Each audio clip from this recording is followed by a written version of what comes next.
Hello, committees. Very nice to see you. I hope you had a nice week.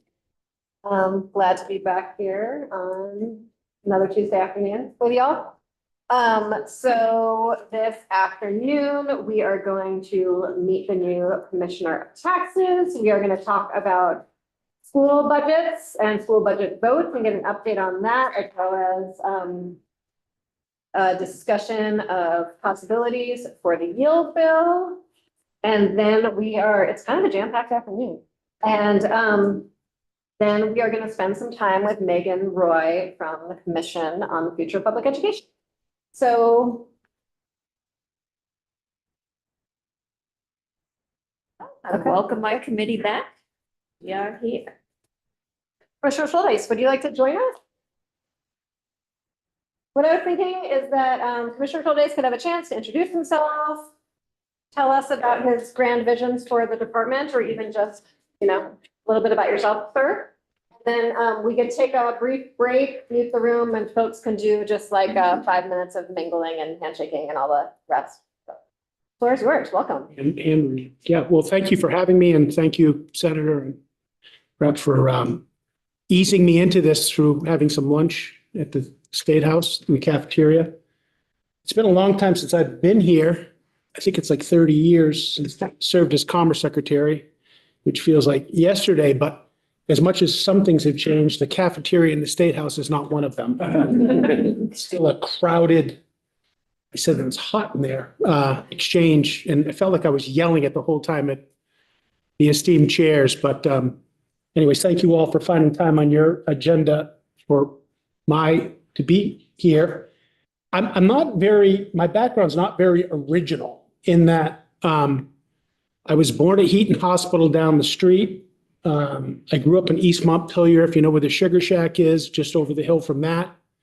I got into St. Michael's College, and my parents said, "You're not going to St. Mike's, find St. Mike's someplace else." So I went to Merrimack College and met my bride of 37 years, and we only graduated and got her back to Vermont where she belonged, where we raised 3 kids. And I started out running, some of you may know the regional development corporations. I ran the Rutland one out of college, and then Governor Snelling asked me to be Deputy Secretary of Commerce. At that time, it was something else, Development and Community Affairs, I think.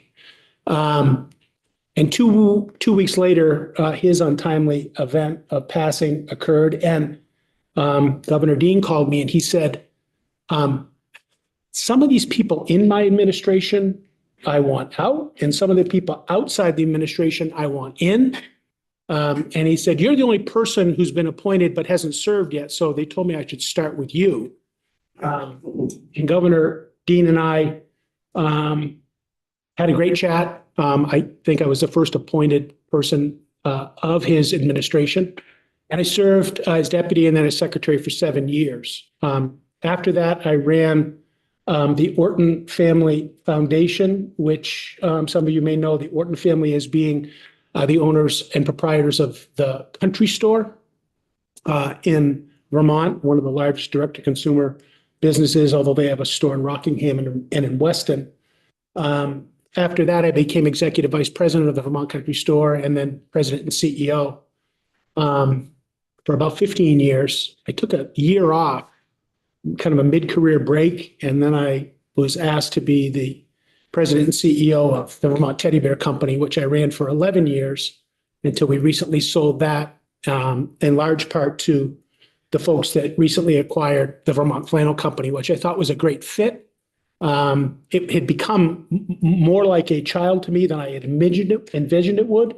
And so finding the right buyer for that business was really important to me, both from a standpoint of keeping Vermont and making sure the name on things meant something, which I think Vermont Teddy Bear still does, and from an employee and economic standpoint, that those jobs were maintained in Vermont and were able to continue to do great things, which I think has happened.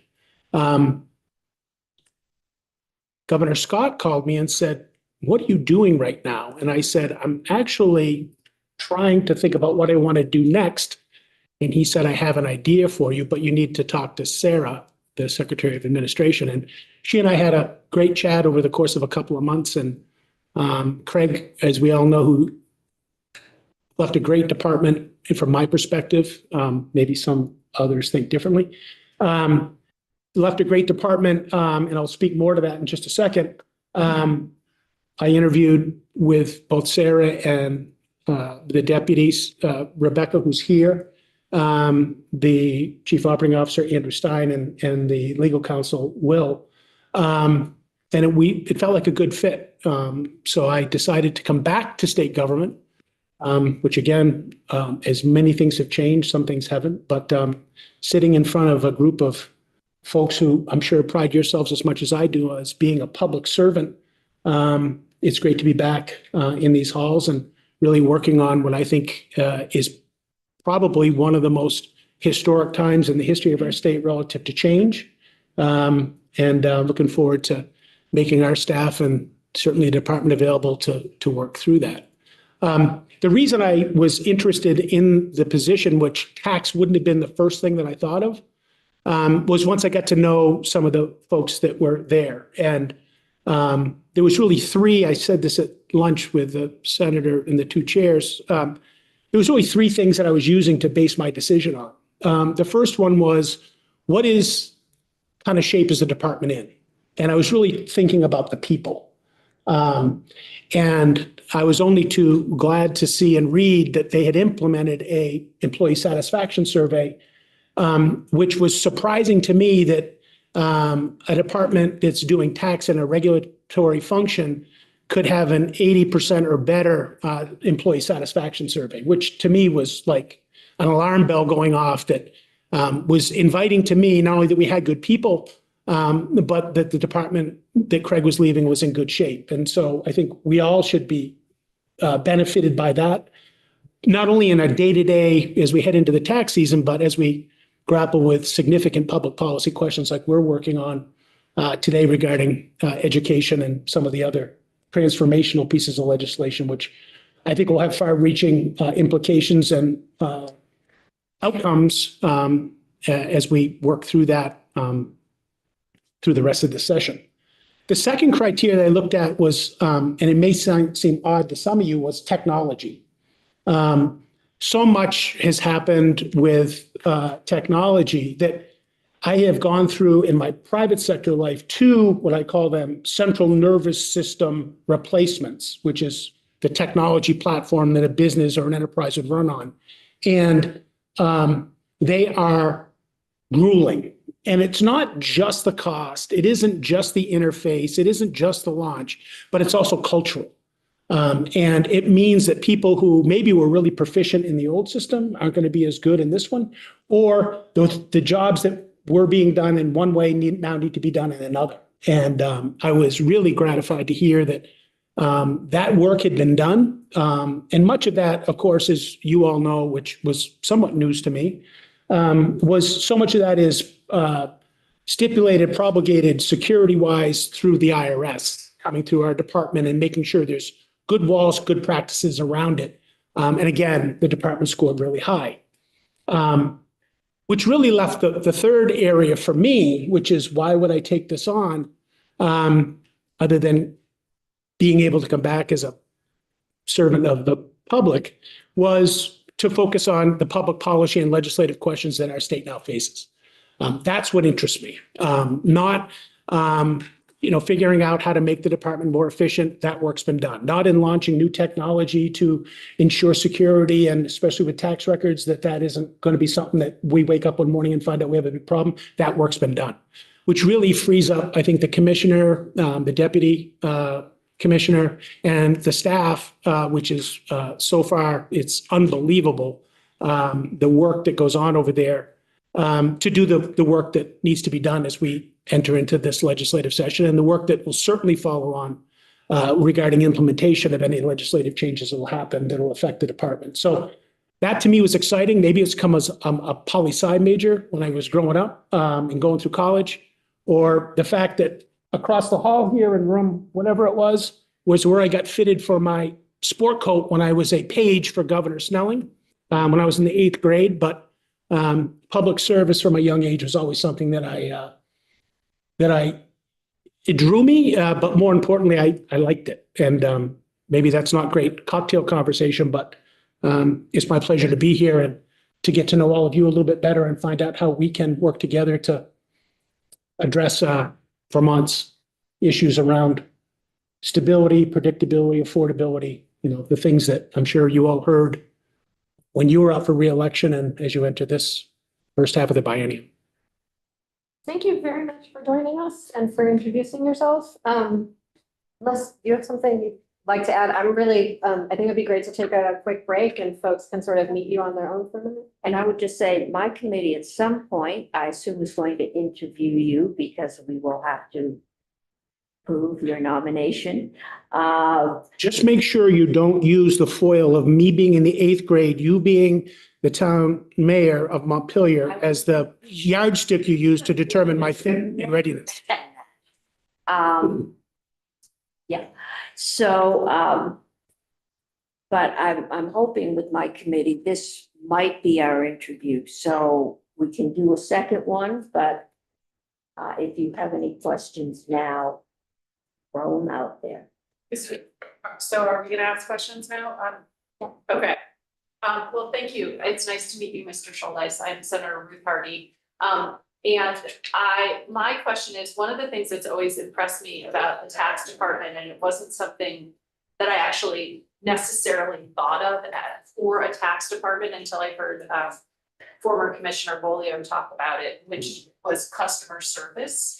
And I was always impressed by his approach to it. So I'm hoping your answer is not just going to be, I want to do what he did, but I would love to hear your, ultimately the tax department is a service department, it serves the people of Vermont. Sure. So how would you approach that aspect of the job?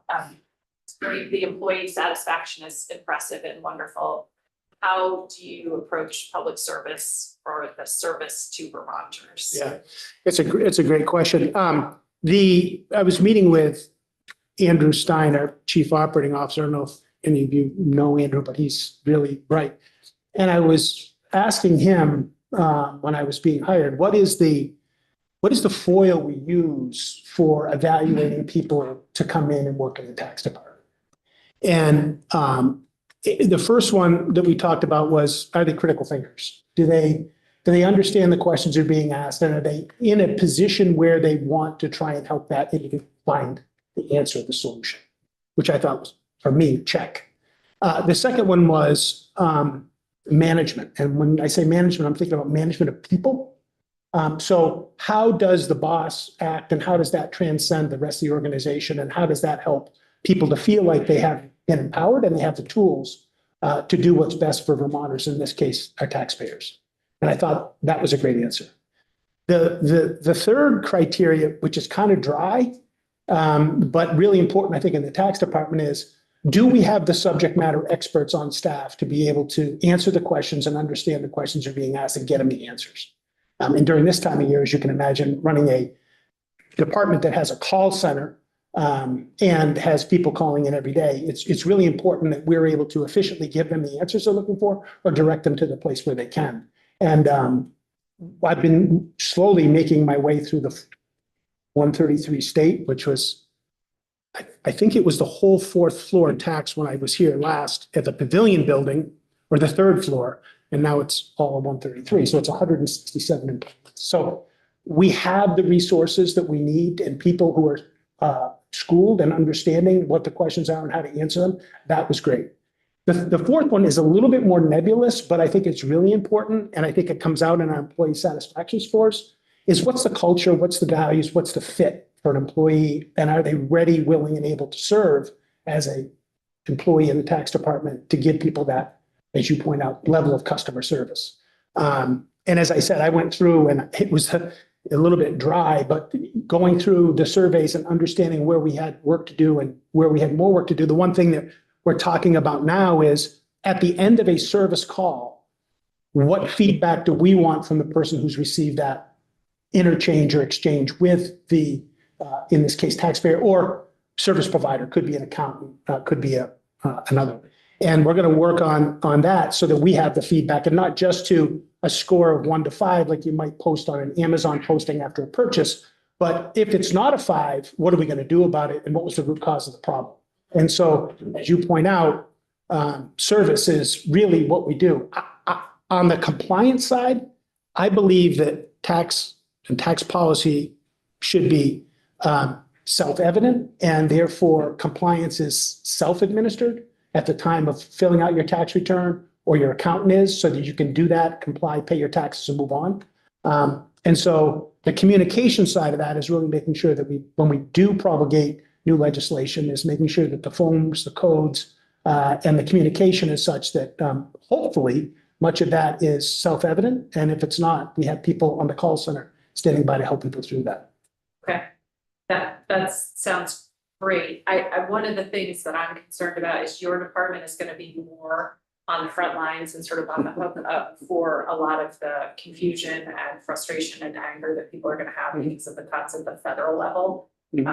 Kind of gutting the IRS, and a lot of people don't know the distinction between state and federal government, so they might think it's your department, and so just hoping that you're prepared for that and that your people are prepared for that, because they might get a lot of angry taxpayers because nobody's picking up the phone at the IRS. Yeah, that's a really good point. I think the other one that is happening at the federal level, and not to digress, but the tariffs are going to be really difficult, and who is going to be fielding that? And hopefully it's not the tax department.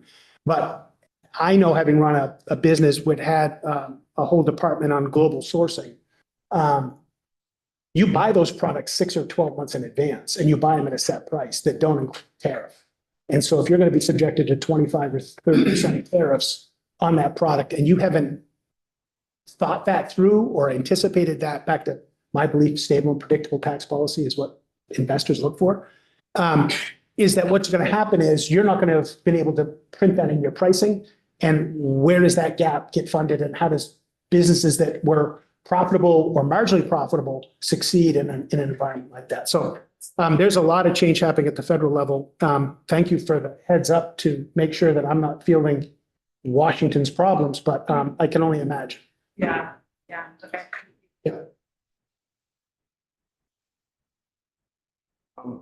Nice to see you, Bill. Nice to see you, Jim.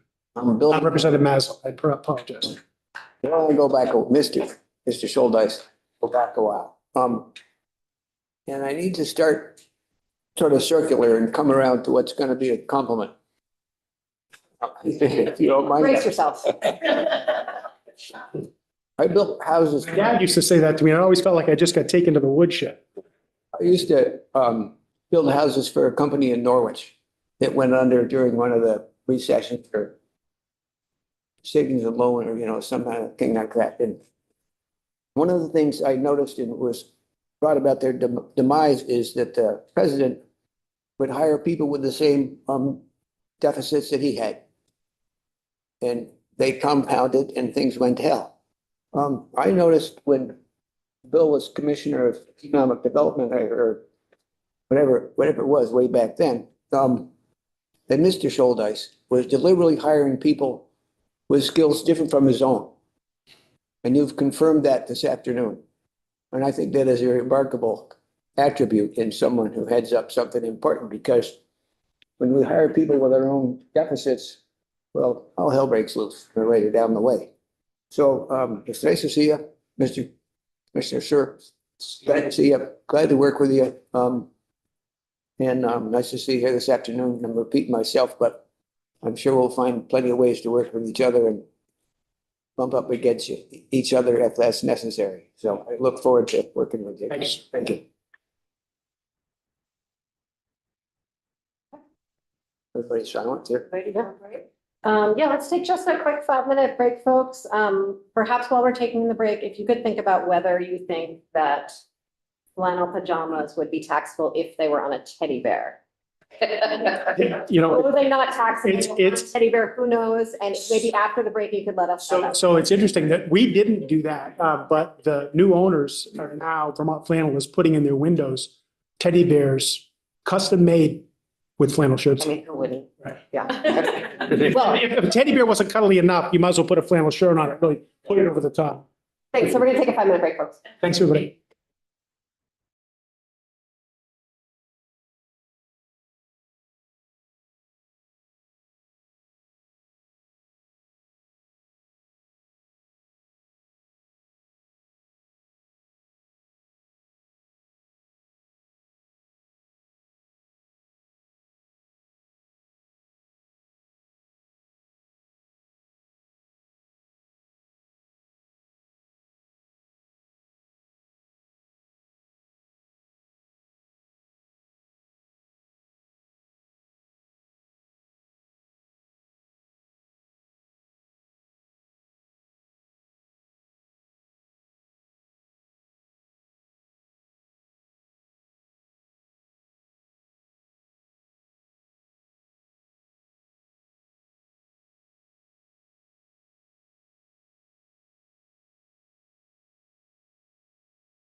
So moving next into our agenda, we are going to hear updates on school budgets.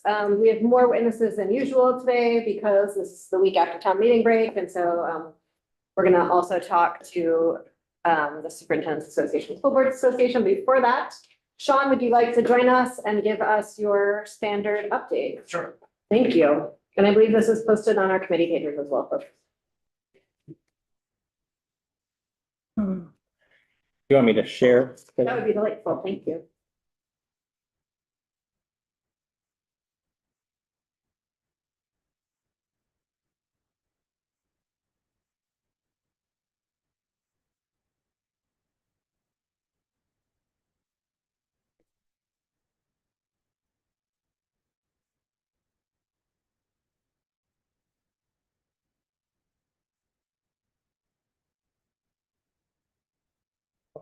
So, good afternoon. I'm Sean Kuzno from the Agency of Education. I'm the interim CFO. I'll try to speak louder this time. Thanks for having me in. So on the screen, we have just an update on what I've been sharing over the last couple of weeks. We have most of the budgets in for their preliminary, our preliminary collection. So 1.9 billion spending in the 115 that have submitted.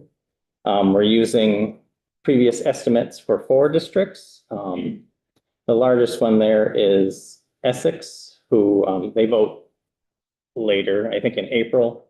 So they haven't submitted a board approved budget yet.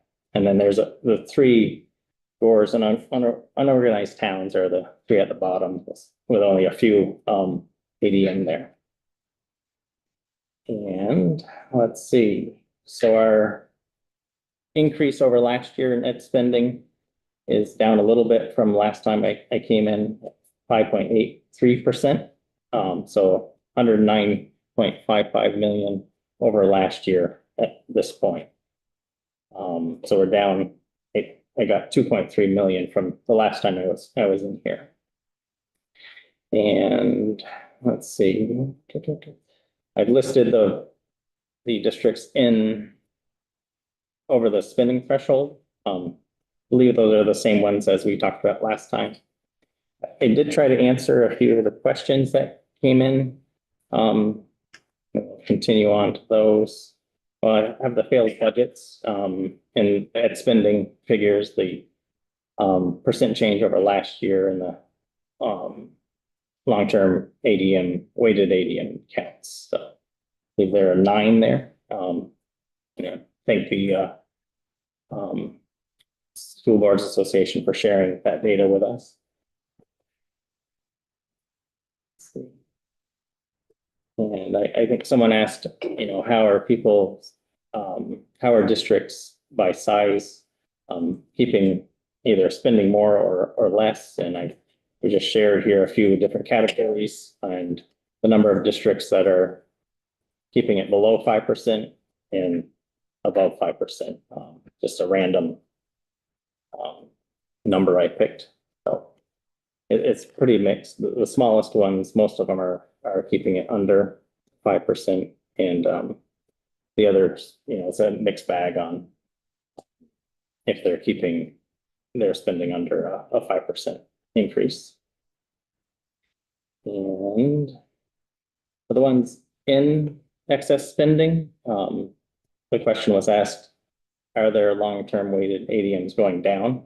And comparing 25 to the 26 number, all but one, yes, and some of them go down a decent amount. So that may be driving why they're in the excess. Yeah. Why are they more? So they're unions. They're just Oh, okay. carryovers, Thank you. from our spreadsheets. Okay. And that's what I have for today. Any questions for me? Yeah. So this is a lot of information to us all at once. What are the takeaways? What are the 2 biggest points here you want us to remember? I mean, I think the overall spending is, still right around where everyone thought it would be, with some final Well, now we have a lot of voted, approved budgets, so, we'll collect the, final budgets in June. Or maybe we're doing it earlier this year, so we may be able to start sharing our I'm final. thinking the few schools who had a defeated budget, my district is one, to be fair, did not have to do the spending, it had perhaps another issue?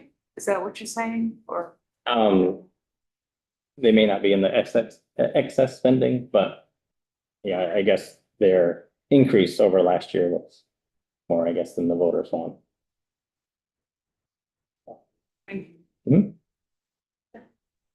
Just noticed that the relationship between the districts in excess spending and the failed school budgets, there is no relationship.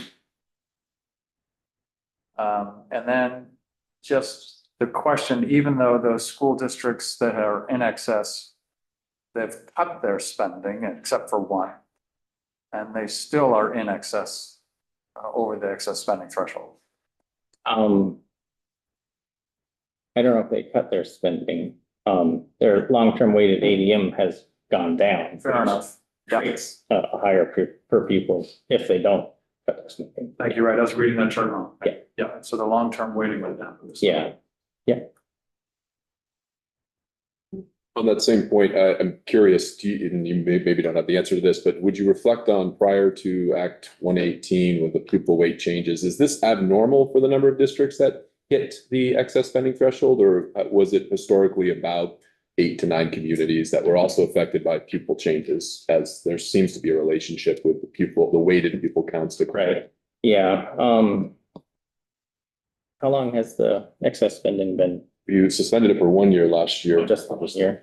We suspended it for most of the pandemic and it's back in. So it's been a while. Yeah, it's been. Okay, I'd have to look back.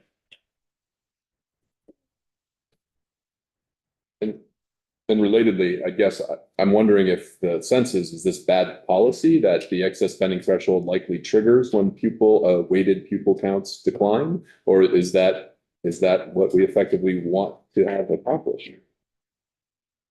Weighted pupils are declining. Do we want to have that spending threshold drive down spending? You looking at me? Yeah, I'm looking at you. I think it can be, it can go both ways. I mean, sometimes it's driven by the fact that there are fewer pupils, and so the per pupil spending is gonna go up, and whether or not that is fair to trigger or not. I mean, certainly if you ask the school boards, they may say, hey, this is nothing we've done, this is not our fault. And there's a difference between marginal and absolute changes too. And sometimes when you're looking at the marginal changes, you can't change your class sizes if 1 or 2 kids leave per grade. So this is sort of the constant problem for school districts with declining enrollment, is that it's not all in one grade or all in one program or all in one school building. It's sort of layered across the district. But another point I would just say is the districts that whose budgets failed, I believe most of them are districts that often have fail. That at least for sure, the one in my district is always sort of battling budget failure. So we're sort of back to the same kind of pattern that we saw last year was actually the blip. And now we're sort of back to the way it had been before. And I imagine when Chelsea and Sue come speak with us, that would be something that would be a big part of the conversation we'll be having with them in just a second. Any other questions? Yeah. So much for coming in. Sure. Do you at this point have any ability to assess what big drivers of increased costs are? And with that, do you also have any sense of to what extent districts used reserves to buy down locally? Yes. And do you also have information on bonds? Probably not, well, maybe bonds. We started to look at reserves, but I ran out of time.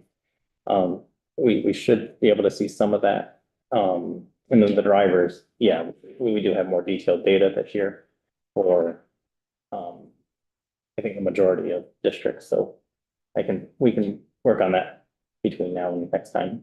It'd be great to see the 10 biggest in total.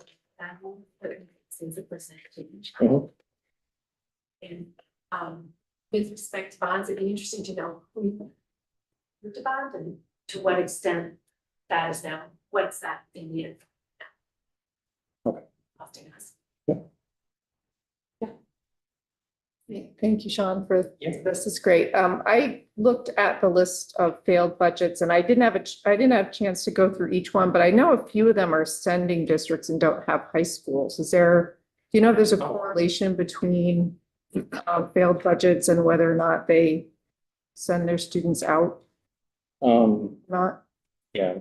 I know Georgia and Auburn. Or.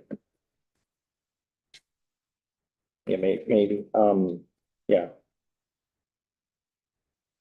Yeah, I don't know. Okay, Yeah. thank you. And maybe some of Chelsea can answer. I've got a question on, so the districts with excess spending, you showed J here. J and Westfield are a combined school. Is J only here because of the number of students from J? Yeah, they do a separate budget. The school is a joint school, I guess. But, yeah. Okay, thanks. Thank you very much. Sean. Okay, Appreciate it. sure, thank you. Chelsea and Sue, do you want to come up together or separately? Yes. There are two chairs. They're awkwardly aligned, but you're welcome to move them around.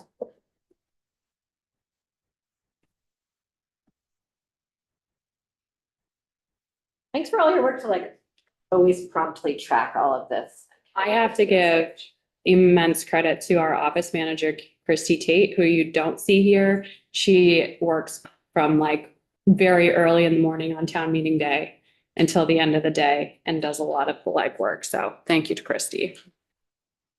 For the record, Chelsea Myers, Executive Director of the Vermont Superintendents Association. And Sue Siglowski, Executive Director for the Vermont School Boards Association. Voters approved over 90% or 104 school budgets on town meeting day, demonstrating a show of public support for Vermont education. 9 school budgets were defeated, which is a more typical result than the defeats of FY25. Vermont has 56 supervisory districts and supervisory unions and 124 school budgets to support them.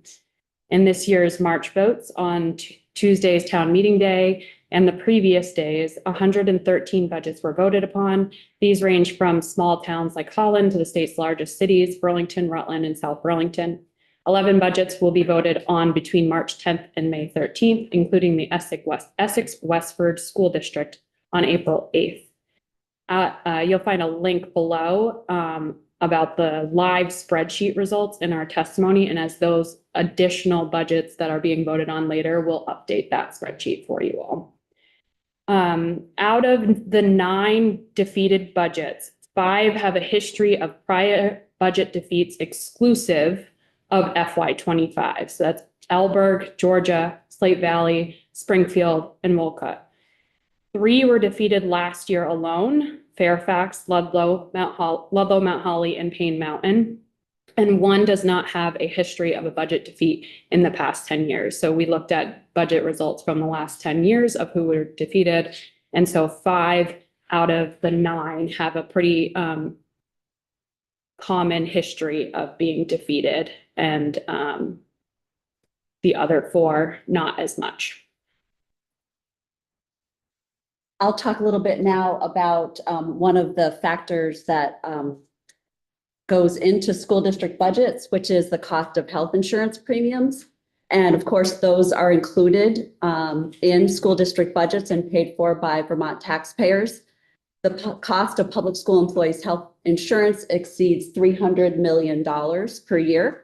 And the cost increased by 16% in FY25 and 12% in FY26. And we just wanted to point out that these costs are consuming a larger and larger portion of Vermont school budgets. In 2018, the health benefits made up less than 10% school budgets. They're now at 15%. And if the growth continues at the current rate, in a few years, they'll be at 20% of school district budgets. So to deal with the issue, school boards have to hold the line on the remaining parts of the budget. And this means that healthcare is squeezing out other education initiatives. With projected education spending at 6.4%, it's clear that healthcare is squeezing out other education initiatives because the healthcare increase was 12%. School administrators and school boards got to work considerably earlier this year for budgeting. In August, our associations, along with the Vermont Association of School Business Officials, released a budgeting memo, and I've included a link to that budgeting memo in our written testimony to support their early planning efforts, and they really did take that to heart and start very early. School leaders made challenging decisions with their communities to best support students and taxpayers, with some deciding to make significant staffing changes. And then on the second page of our testimony, you can see kind of the summary of results from town meeting day, and linked in there again is the live spreadsheet results, which will be updated as we get more information. Well, we see this issue is definitely, sea change from last year's budget votes. But the governor promised early on that he was going to buy down the tax rate. Do you see that as having impacted school votes at all? From the majority of conversations that I had with superintendents, because they knew it was not a guarantee, they did not factor that into their planning process. No, they didn't. I'm wondering if Oh, but the voters voters did. I don't. I don't think it's ever been in doubt that Vermonters support their schools. Last year, What I will say, it got to be unaffordable. And this year is an addition on to last year's unaffordable. And just about all of them passed. And I'm wondering I think most people take the governor at his word. If he said he would buy down your tax increase, then I'm sure that had an influence on some voters. I just didn't know if anyone knew how much. no, other than the fact that looking at the communication strategies locally for budgets, they were not advertising that very strongly. So it would be just from the state level reporting of that. They were not using that in their communication strategies. That's good to know.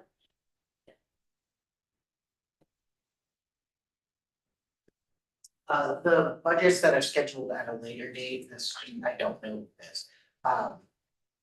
Is that like, do they always vote, do these districts, the 11, do they always vote later, or were they trying to wait out the legislature to see if they would know more about governance changes, or? Little of both, I think.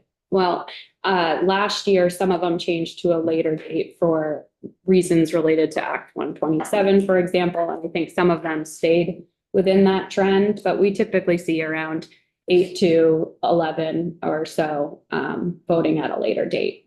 And some of them are always voting at a later date, and some of them kind of go on and off that list. Is that? Yeah. Yes, correct. And in my district and in some of my neighborhood in Barry, we just passed our school budget on the first. Congratulations. First time in recent memory. Yes. Yes, but it's also not a great budget. It's a budget that relies on making permanent vacancy savings. There are other neighboring districts that are doing layoffs to pass their budget, and we know that that's not going to improve student outcomes. So I'm curious as to whether you're hearing from your members that what we're doing is still not sustainable, and without addressing healthcare costs, there's really nothing they can do to significantly bring down the cost of education without negatively impacting student outcomes. I think that healthcare costs do weigh heavily on them. I hear from the school boards very frequently about that. Yes. I will add that in talking with superintendents, and of course, this is just, anecdotal, that like kind of the first year that budgets were really tough, like last year, they were choosing not to fill already vacant positions, and that this year they're even less able to do that. So they're talking about real positions and real people. And then if we were to go into another year of this with dramatically increased health insurance costs, that they would be really pulling into more jobs at that point. Yeah, so they kind of the vacant positions are pretty much removed at this point. Yeah. I'm curious if the budgets that passed assume sort of current law status, including universal school meals. I would think yes. Can you take a question one more time? Yeah, did the budgets that were warned and passed assume that universal school meals would still be in place in the next fiscal year? I would assume so, but I don't know with certainty. I know some of them are talking, one of the big questions right now that's coming across my desk is what people are doing related to the federal situation around positions that are federally funded. And what are people doing? It's varies. I can get you more information, but we're just kind of really digging into that question. Okay, thank you. Yeah. It would be great to hear more about that. I'm doing an update in House Ed, I think on Thursday about that, and I'll include that. Yeah. Do you have a sense to what degree did the school districts convey what the actual impact is on the tax rates? And if they did, what yield were they using in terms of calculating that tax rate?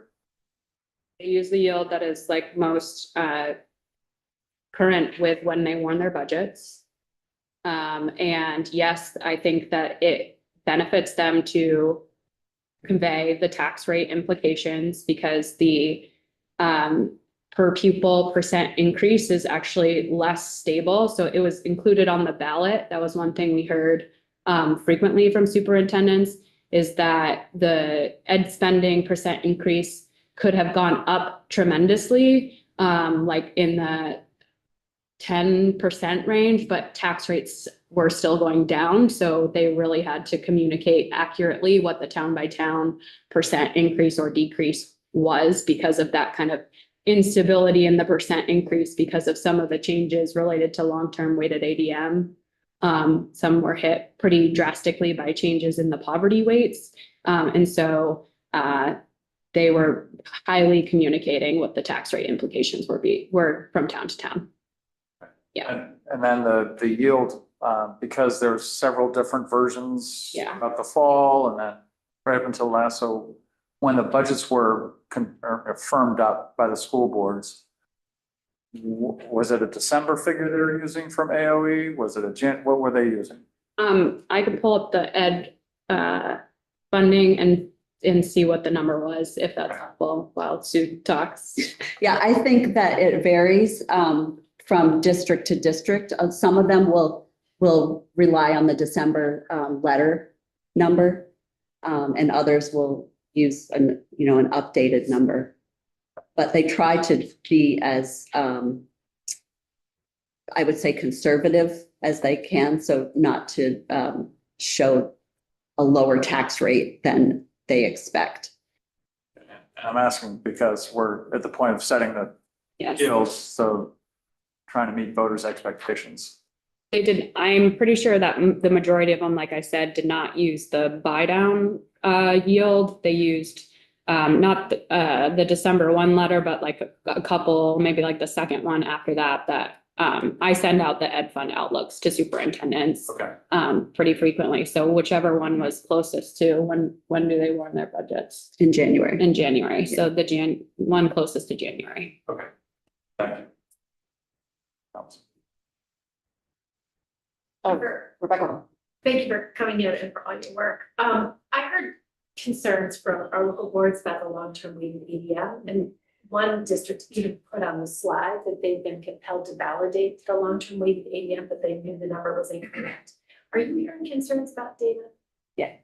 And what are the nature of those concerns? There was a lot of back and forth between the long-term weighted ADM data reporting. It was pretty clunky process, and I would say to the AOE's credit, it has been in years past as well. So it's not just unique to this year. But they have started a new validation process for long-term weighted ADM, and I think that I'd feel more comfortable if you asked the Agency of Education about that process. Thank you for coming and for all your hard work. You know, it's a challenging time for sure. I think a lot of our questions are around like voter. We're trying to understand voter attitude and behavior.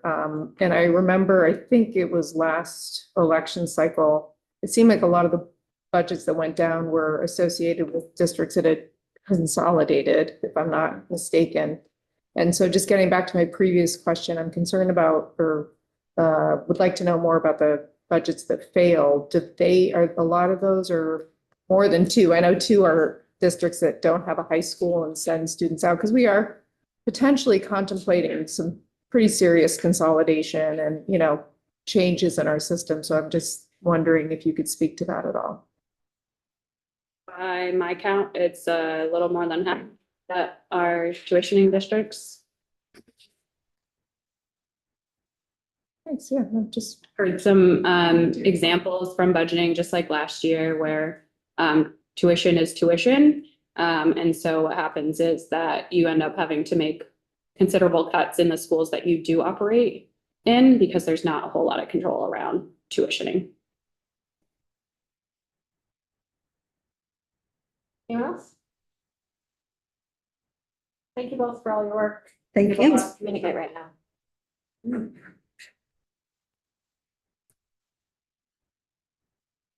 Julia. I have a slightly weird public service announcement while Julia's coming up. So the usual process for setting the yield is not something we do in a joint committee. But we've been sort of looking at the outlook as a joint committee, and the way generally we move towards numbers on a yield bill is the chair works with JFO to sort of come up with a few different scenarios, and people on the committee react in various ways to the various scenarios, and we sort of start narrowing from there. There's not been a lot of reacting yet this year, and we need to set the yield in the next 2 weeks.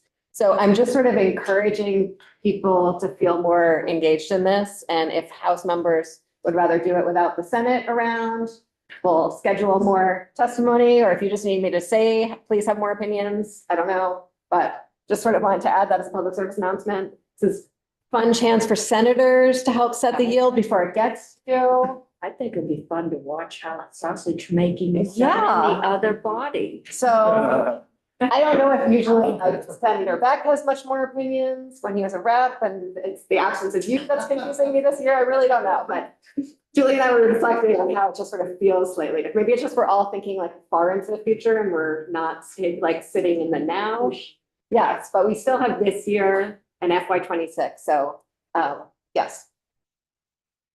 Floor is yours. Thank you, Julia. Thank you. I'm Julia Richter with JFO. So there's one document on the committee, both committee pages under my name, that has a lot of columns that the chair asked me to put together in terms of what different ways to thinking about setting the yield. I know it's a lot of numbers on a small page, but so I have that. I also have a couple of comments about some of the questions that you all just had that I would also be happy to address. Is there a preference? I would love if you started with sort of, I think there were lingering fact questions when we were taking previous testimony. One about sort of the timeline around the excess spending thresholds and bonding related to the excess spending threshold. If you want to clarify any of that? Sure. Yeah. So with respect to the excess spending threshold, you all will recall that essentially what this is it was put back into play in the yield bill last year. And what it does is it looks at a district's per pupil spending for the upcoming fiscal year. So for fiscal year 26, and it compares it against against FY25's average per pupil spending multiplied by 118%.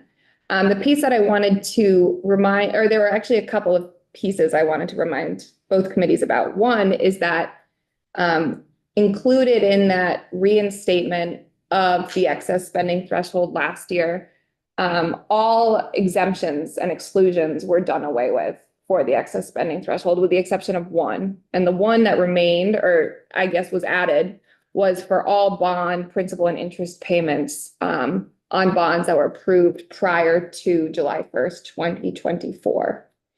So I'm raising that because I know that there were some questions about how do bonds fit into excess spending and into the education spending results that we're looking at here. And I wanted to flag, it depends on when the bond passed, right? Because if the bond was passed prior to July 1st of 2024, then those P&I payments are going to be excluded for the purpose of calculating excess spending, not for the purpose of calculating education spending in general.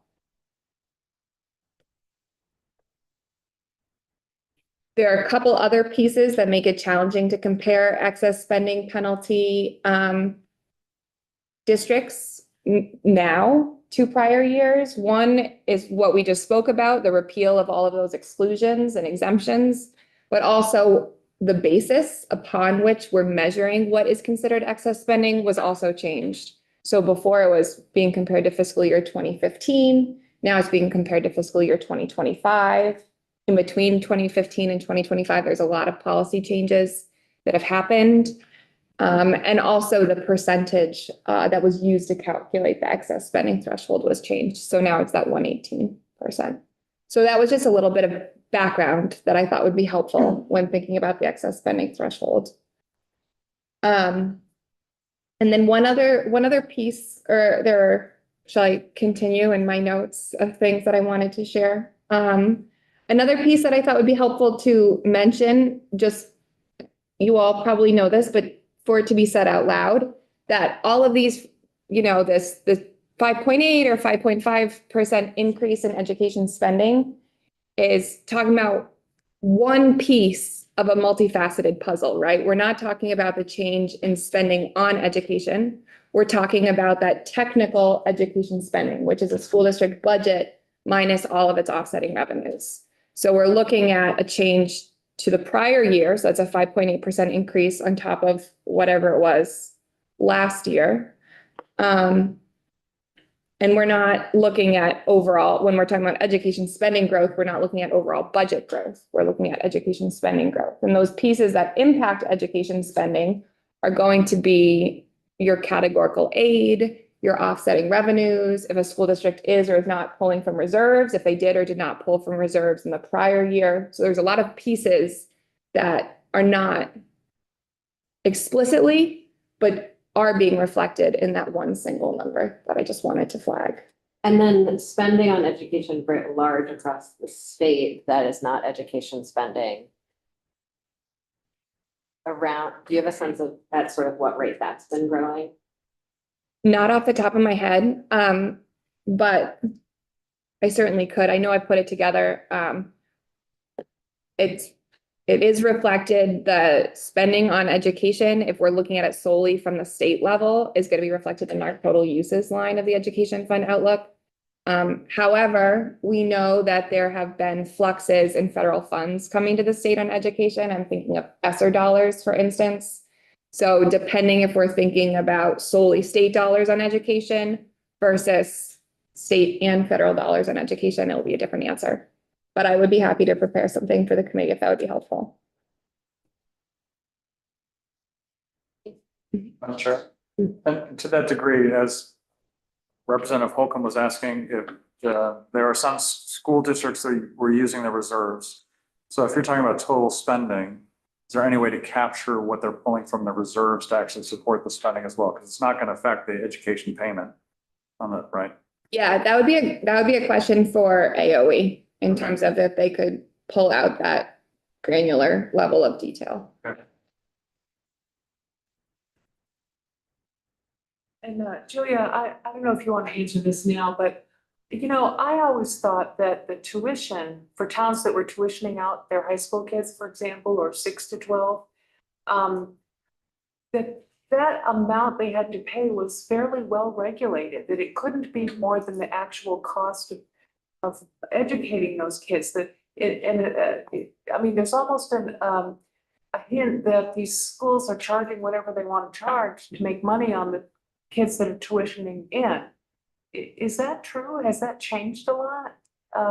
I am not prepared to speak to the let me take a step back. If we're talking about regulation or that what's actually put in statute in terms of how tuition rates were set, I would need to phone a friend at Ledge Council.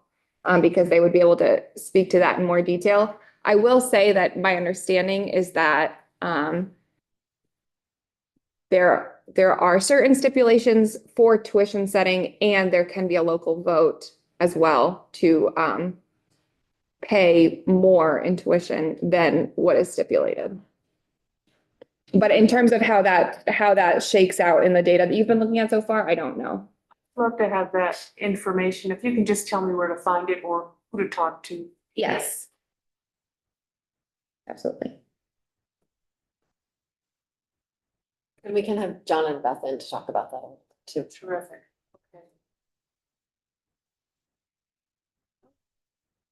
Okay, Okay. are those all the? I have one other sort of tangential piece, if this is helpful. Okay, the final thing I wanted to say before getting into all of the different ways of modeling the ed spending, and all of the different iterations in the ed fund outlook is there was a question or two last time about the variance in per pupil spending, that we were seeing across districts. So you'll recall that the yield bill last year required that the Department of Taxes in the December 1 letter publishes the variation in per pupil spending for the prior fiscal year. So I wanted to just bring that back to you in follow up to our last meeting. So the data that was shared with me last night that Sean presented today, we see the lowest per pupil spending. And you'll recall that per pupil spending, that's that education spending, which is our technical term, the budget minus offsetting revenues, divided by the district's long-term weighted average daily membership. So it's weighted pupil. So that lowest district, we're seeing a per pupil spending of 9,130. And the highest per pupil spending that we're seeing in the data right now is 18,023. Tell us what those two districts are. I can follow up on that. And can you confirm whether the 9,000 is an elementary district? Yeah, I'll need versus a, a high school district of the 18. yes. I would love to see that in a box plot, just seeing where the median is, and how many are in that quarter there, and then if we also do a size weight for the number of pupils per each, so if I could just get that raw data, I'd love to just look at it. I would be happy to. My hesitancy is that it was data shared with me by the Agency of Education. So before going, I just need to check with my colleague at AOE to make sure that everything I'm sharing, I'm allowed to be sharing. But yes, absolutely. I recall seeing in the past charts that showed the cost per pupil by district.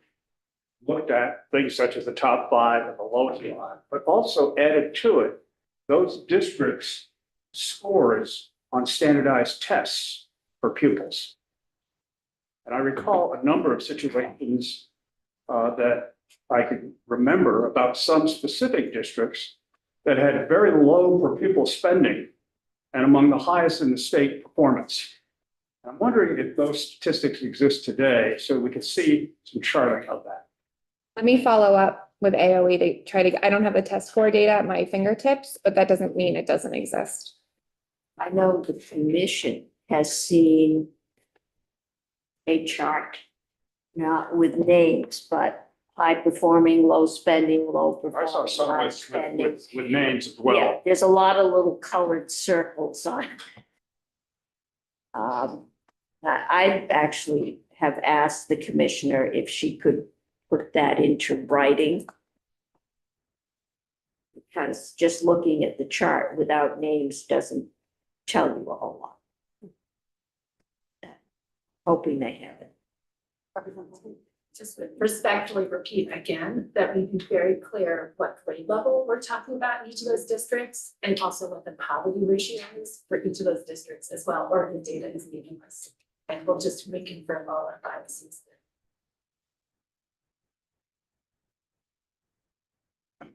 let's talk about the outlook. Okay. So there's an Ed Fund Outlook posted on the committee page, both committee pages under my name. As I mentioned, there's a lot of different scenarios here.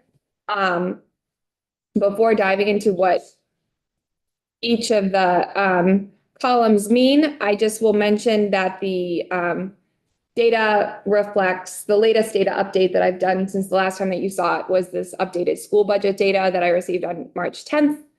Beyond that, all of the other data updates that we've talked about in previous meetings hold true here. So centering ourselves, we know column A, this is what each line reflects. I've zoomed it in. Tell me if I should zoom in more or zoom out. I don't really know the best way to do this with so many columns, but I think a lot of people are zooming in on their own devices. Okay. That seems like the right size for my eyes. okay. So columns B and C, no change from when we last looked at this. We've got the BAA and the December 1 letter. The first column, this is the same parameters of column D that we looked at a couple of weeks ago. So to remind you all, what that means is we've updated the data with the latest school budget data. And then we solved for the non-homestead rate and the two yields, the income and homestead yield, for a uniform average bill change. What we see here, we see those average rates, the non-homestead rate and the yields reflected here in the top. And then we see the corresponding uniform bill change of estimated to be 5.8%, given the data that we have available at the moment. The next modeling exercise follows the same parameters that I presented also last time with column E. What we're doing here is still the same data updates and still solving for a uniform average bill change across all three classes. The difference now is we've included a one-time general fund transfer of 77.2 million, which was included in the governor's recommended budget. We see that with that one-time 77.2 million general fund transfer and a uniform average bill change is estimated to be 1.1%. Shall I? Yes, thank you. The next column is also the same column F as a couple weeks ago. So we've got our data updates. We have the 77.2 million from the general fund still being transferred to the education fund. The difference here is that we have solved for an average bill change for homestead and income to 0%. We have not used that 77.2 million to buy down the non-homestead rate at all. Instead, what's not needed to buy down the homestead and income to 0 is put in a transformation transition reserve here at the bottom. So 33 million.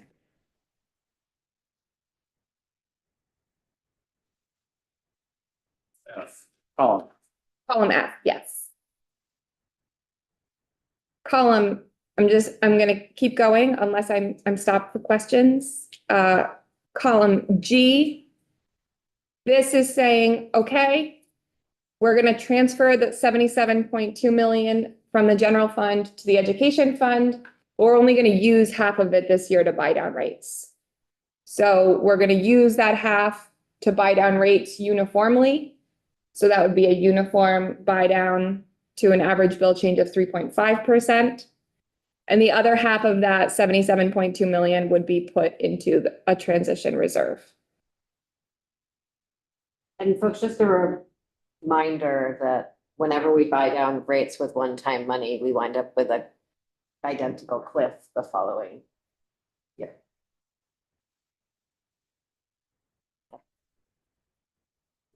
Yeah. So I recall last year we did exhaust a couple of reserves. We had some money. Was that anywhere near 33 million? How much did we pull from reserves last year to make the yield bill? So last year, there was 69 million in one time that was used to buy down the rates. In terms of what of that was coming from a reserve, it was 13 million. So in fiscal year, so that's reflected here in our 2025 column. You'll recall that in fiscal year 2024, there was a significant surplus. And so 13 million of that surplus was put into what was titled the tax rate offset reserve. In fiscal year 25, the General Assembly unreserved that 13 million and used it to uniformly buy down rates. The other one-time money was your one-time transfer from the general fund of 25 million. And also your 31 million of prior year unreserved unallocated. There was also further money added to the education fund, but that wasn't one-time money because that was the repeal on the on the exemption for cloud tax and on the short-term surcharge, which has been, the cloud tax is reflected in the sales and use tax line 3, and our short-term rental surcharge, the short-term rental surcharge that was added last year is reflected in the meals and rooms line.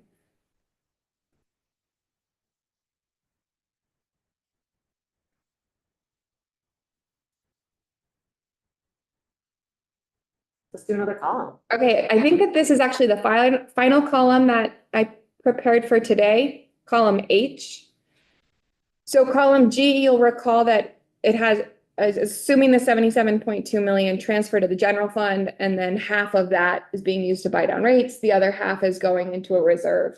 Column H follows that construct, but says taking half of the 77.2 million from the general fund and putting it into a transition reserve. The remaining of that general fund money is used to uniformly buy down tax rates, right? That's what we did in column G. Column H says, okay, similar to the construct that was used last year, where there was the one-time increase in the property tax credit that corresponded with the average bill change. Here, we're increasing the property tax credit by the corresponding 3.5% that homestead is estimated to increase. And the cost of that 5.2 million of the increase in the property tax credit is being raised by the non-homestead rate, which is why we see the average bill change for the non-homestead to increase to 4%.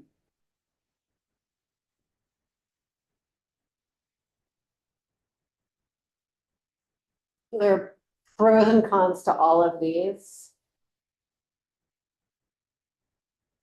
Does anyone have any ideas on any none of them are perfect because the Ed Fund is not perfect. Does anyone have any pros and cons they want to throw on the table? Folks want to stare at the Ed Fund in private, at the outlook in private with a magnifying glass later, and then talk about it tomorrow. Yes. But I do think putting some money aside for a transition reserve is a good idea. We've been talking a lot. Facilities costs, for example, are not really accounted for anywhere in the transformation proposal. I think we have to have a lot of conversation about what specifically that money will be used for. We also have $4 million that AOE is asking for to do some of this work. So I like the concept and just a lot more conversation about what they're using it for.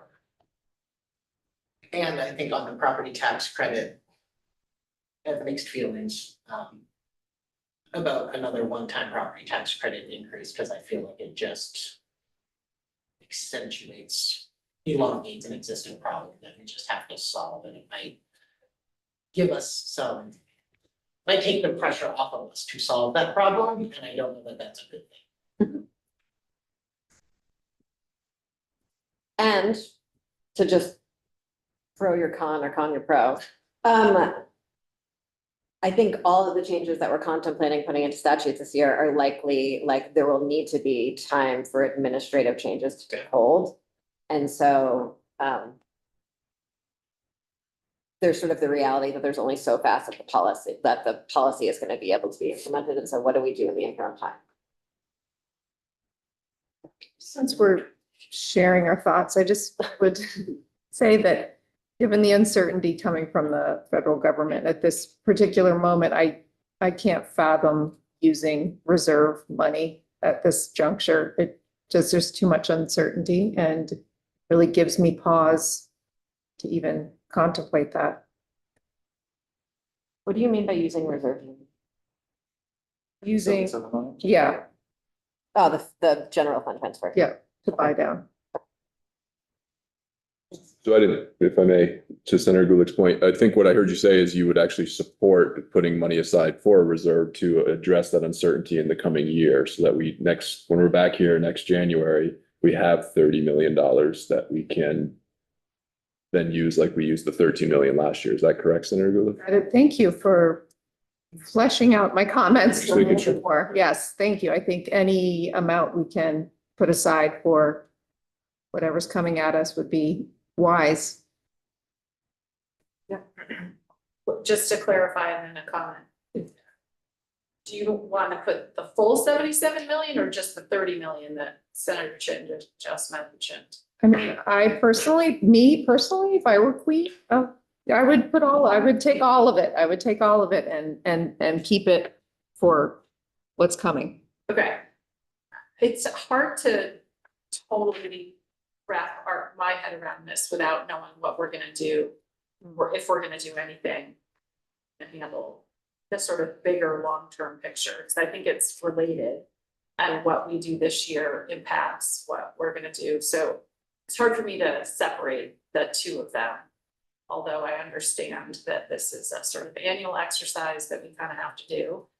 I'm wondering, Julia, if you have, I think you were working on some kind of analysis of what with the tax credit and that 150 million that we use and how that if we do it at all or don't, do part of it and the income levels and all the ways you can mess around with it. Do you have that done? Because that would impact how I feel about this. Yes, and I did present some of that analysis to Ways and Means, and I believe I'm on your committee's agenda to present either that analysis either this week or next week, depending on, I think, crossover crunch time. Okay. And I would expect Bill today. Okay, because I mean, I think that I'm not sure that the way that we're doing the tax credit now is the most efficient use of that money. And it seems to me that that's really relevant to what we do here. And so without having seen it, you and I have talked about it a little bit, but without having seen it, know what the bottom lines are, it's hard for me to pick one of these and say, oh, this is the best option, because there's so many other factors. And then there are also other ideas that are floating around that are not on here at all. I mean, there's a ton of ideas on here, I'm not saying. Put more ideas in the mix. Pardon me? More ideas in the mix, the better. Well, I mean, I think there's some talk about, do we do some kind of income tax surcharge and as a way of creating revenue or balancing out the income progressivity distribution of property taxes. Putting a surcharge at the higher levels and sort of adding more income tax into the mix.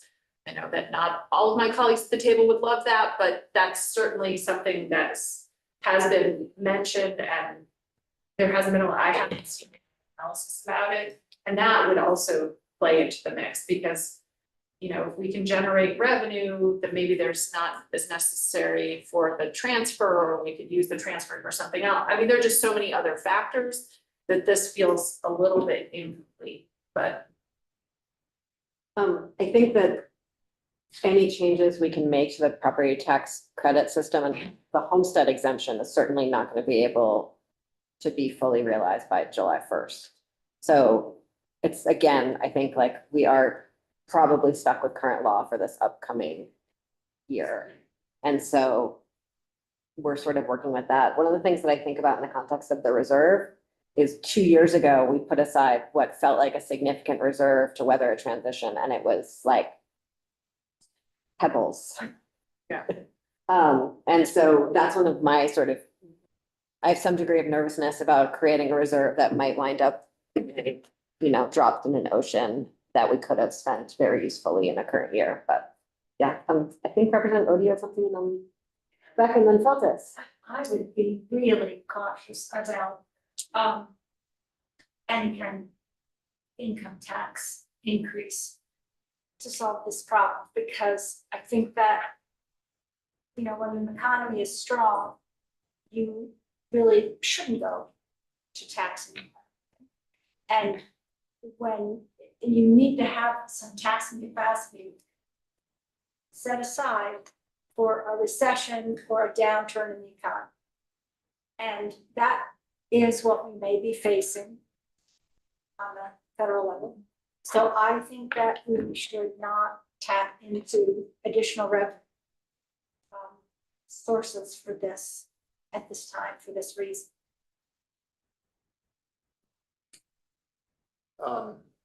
In a more holistic look at this, I mean, we're talking about FY 26, 27, 28, maybe even beyond that. And I think we really need to also understand what's going on in the general fund right now. There are base monies in the general fund this year that are being used for one-time expenses, which is a good problem to have. Usually it's kind of tempted to go the other way. So I think understanding quantities of those base amounts and what it looks like going forward would be very helpful. My comment was that generally I like reserve funds when we have extra revenue, but we don't have extra revenue. I'm not in favor of creating additional reserve funds just to have it for next year. I think it leaves us, unfortunately, an excuse to not do some really hard work this year to cut down that top line. Really do that. Just a question for Julia. So when we were talking about the yield and the yield that most school districts use in order to present their budget, on your education outlook that you have here, is the December 1st letter the most recent thing that was published, or is it guidance that was updated since then for the school districts? I know that's. I don't know. Okay. I would defer to Chelsea and Sue's opinion on that. I will say that just in terms of just the general process, I'm coming in here with all of you every couple of weeks and publishing an outlook that has a number of yields. So based off of all of these different modeling scenarios, right now we're looking at 5 different yields that could be used to calculate a tax rate. I don't personally, nor does anyone at JFO, issue guidance to school districts in terms of what yields they should be using, because I don't know what you all decide to do. The reason I asked is just, again, trying to match up with voter expectations, what they thought they were voting on, and what their tax bill is going to be. And are we going to use one-time monies to provide them with a tax bill that's lower than that? Which is nice, but maybe unnecessary. So it's just trying to figure out where we should be and where we need to be. That's what I was trying to get to.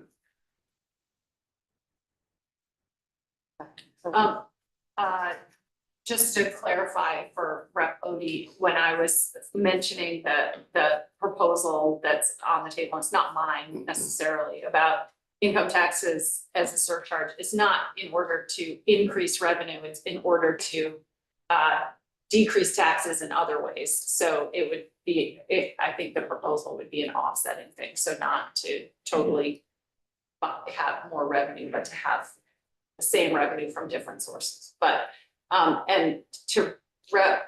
Feltus's comment about the reserves, I'm just curious if we're gonna weather a transition, of our education funding system, we're gonna need reserves in order to help that transition. Any transition costs money, costs a lot of money, in fact. And so I'm wondering, if we don't have a reserve fund, how are we gonna pay for the transition that I think that we would be super short-sighted to not have some kind of reserve funds to pay for a transition, because transitions are wicked expensive. That's true, it produces cliffs. I think that's what you would be referring to, and I think we're gonna have to face up to what those cliffs might be and determine how to handle it. Senator Chipman. So I guess a lot of my thinking is I want to know more from our policy committees, how likely this transition is, like it maybe bears out, what the timeline's going to look like, and that might inform the decision about this. The other thing, this is a relatively new person question. I remember last spring, a revenue update that came out where then there was additional monies that made it more comfortable to buy the rate down. Do we anticipate a revenue update in the next month or two? No. No, so in terms of process, everything that's included in here is reflective of the January consensus forecast. So it's a way to make sure that everyone's using the same information under their policy choices. I don't know when you're referencing a revenue update from last year. Perhaps it was something on the general fund side of things and looking at more general fund revenue being available for some reason for the one-time transfer to the education fund. I think once you get to May or whenever, but once you get to the end of the fiscal year, if revenues have come in ahead of forecasts, what the appropriation committee did is set up a waterfall. Right. And there were money for floods and there was money to buy down the tax rate. But that, you have to wait until all the books are cleared. I know towns complained because they hadn't gotten a check. And but we are bound because we got ourselves into trouble in the 90s by everybody saying, well, I think we'll have more, or I think we'll have less. Usually we think we'll have more. And we have had emergency meetings. I believe during COVID, we had an emergency update. If the stock market crashes, we will probably have, an emergency update and a new revenue flow. But that's a formal process with the economists. It's not us. Yeah, And two other things that I think happened. So the budgets were sort of steadily coming in lower throughout the course of last year. I think the analysis related to the short-term rental surcharge shifted slightly between chambers. And the appropriations in the budget that were originally intended as one-time appropriations got moved to the waterfall list so that this transfer could be an appropriation itself and not but no, I don't think any magic difference is coming between now and then. It's more like. Any other questions for Julia? Okay, thank you very much, Julia. Really appreciate it. Ways and Means, we're gonna talk about this again soon. And we're gonna switch gears slightly. Megan Roy, the chair of the Commission on the Future of Public Education in Vermont, who has been doing some absolutely exemplary work herding some cats in an ever-changing environment, has joined us. And Megan, I'm really glad you're here with us and would love to hear an update from you on your work. And maybe we can offer some thoughts on how we see your work fitting into our work as we move forward. Great. Thank you. And thank you everyone. For the record, I am Megan Roy.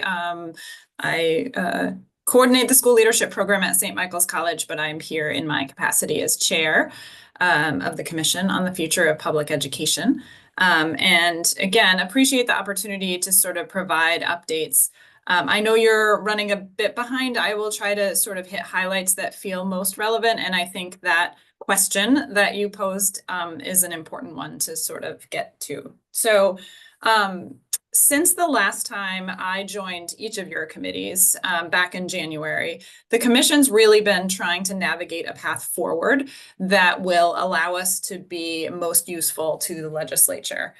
You're quite familiar with our charge, but it is to study the provision of education in Vermont and make recommendations for a statewide vision for our system to ensure that all students are afforded substantially equal educational opportunities in an efficient, sustainable, and stable education system. But I would say that since the sharing of the administration's proposal and then the ensuing discussions, it's been challenging for the commission to find its way forward. The administration's proposal is not the commission's proposal, and we weren't formally charged with responding to that. And yet, as the body convened to study the provision of public education, we are asking ourselves, should we respond to that proposal or continue the deep policy work that this General Assembly asked us to do? And answering that question continues to be a challenge, but our goal is to move forward and be constructive to the legislature. So the steering group, who is responsible for coordinating the work plan of the commission, believes it's important to keep moving forward. And we continue to organize our discussions in those three areas that by now you're familiar with: governance, funding, and quality. Those came out in our preliminary report. And so we've been organizing our agendas so that we can develop questions, considerations, recommendations when appropriate.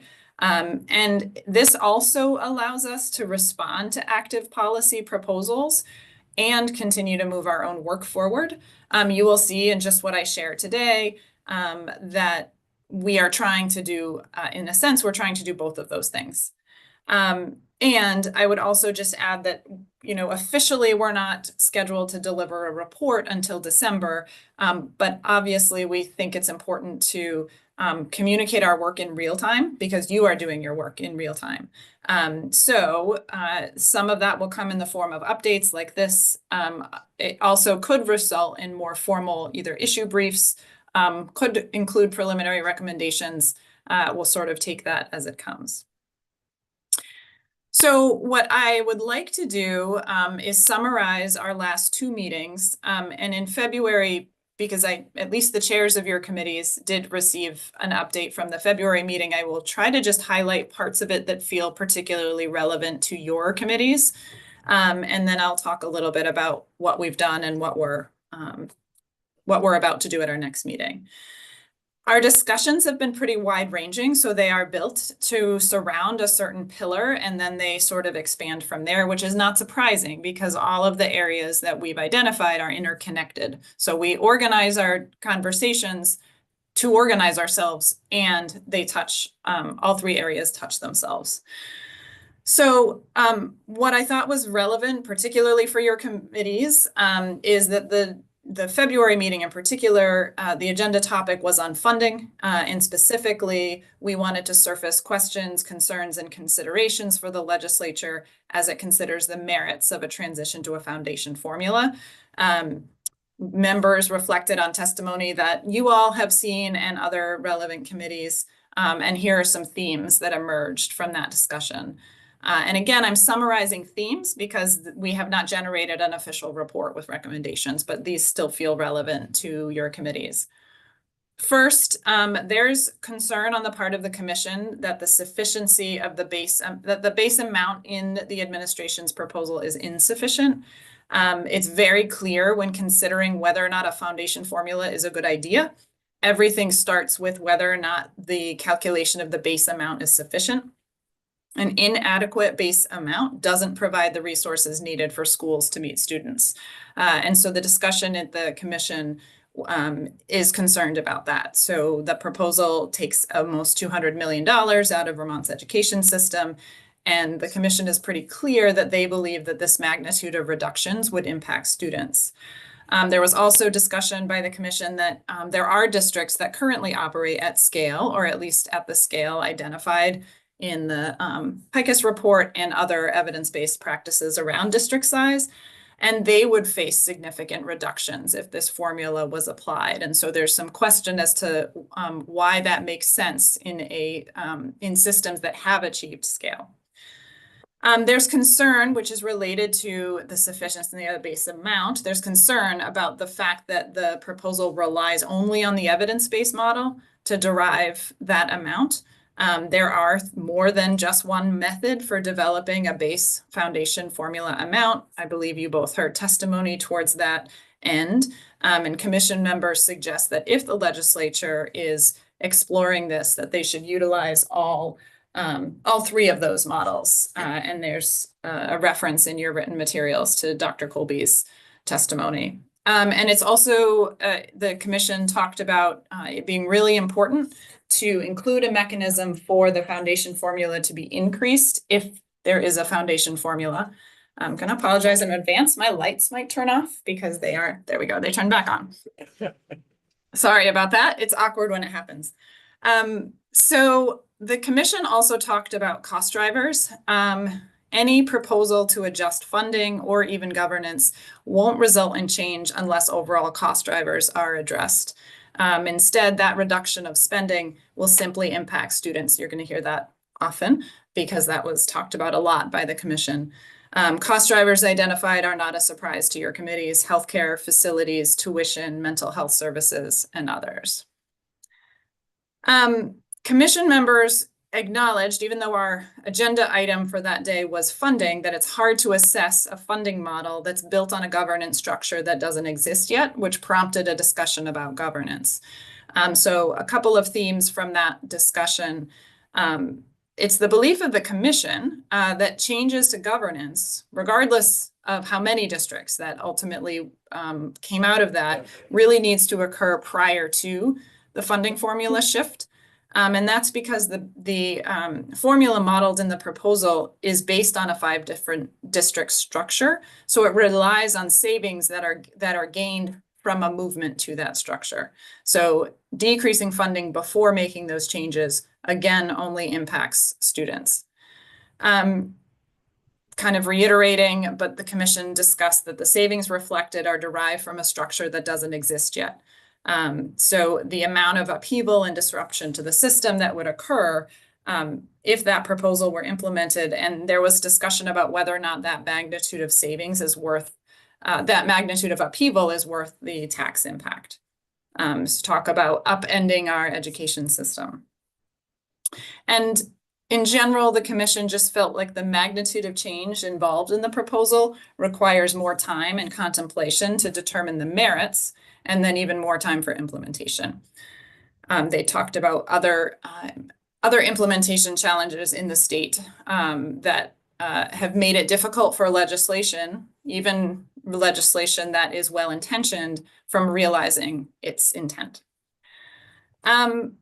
I will go quickly through these next few. I did just want to say, I understand that the committee discussed this, had this conversation prior to the draft bill coming from the administration. I know there are some revisions in that proposal about choice, but I think it's important for committees to know. Commission members felt like it was impossible at the time to separate that expansion of a school choice in the administration's plan. There's concerns raised about this expansion taking more students out of the public education system at a time when schools are already experiencing enrollment decline. An expansion of choice risks further destabilization, and there are significant equity concerns about who actually accesses school choice within a system and who does not. We had a significant discussion as a commission about quality, which is one of our guiding principles. The impact of the proposal on the quality of instruction. We sort of acknowledge that the administration talks about how their proposal is designed to improve quality, but from the perspective of the commission discussion, even if a massive governance shift occurred as proposed, that wouldn't necessarily change the delivery of education at the local level. So again, their concern is that the proposal would simply reduce funding with no guarantee of increased quality. So specific to the foundation formula, any discussion of a foundation formula needs to be grounded in the extent to which that amount is calculated to provide the resources necessary for the school to implement quality instructional practices. Members are very concerned, this came up in both our February and March meetings, about the fact that school construction is not addressed in the proposal. Facilities needs are not just a cost driver, although the commission believes they are. They're also intricately connected to any change in delivery model that could occur as part of a redistricting plan. Several commission members shared examples from their organizations where a district might be contemplating the merging of smaller buildings, but can't make those changes without facilities renovations. So the basic infrastructure needs of our system can't be separated.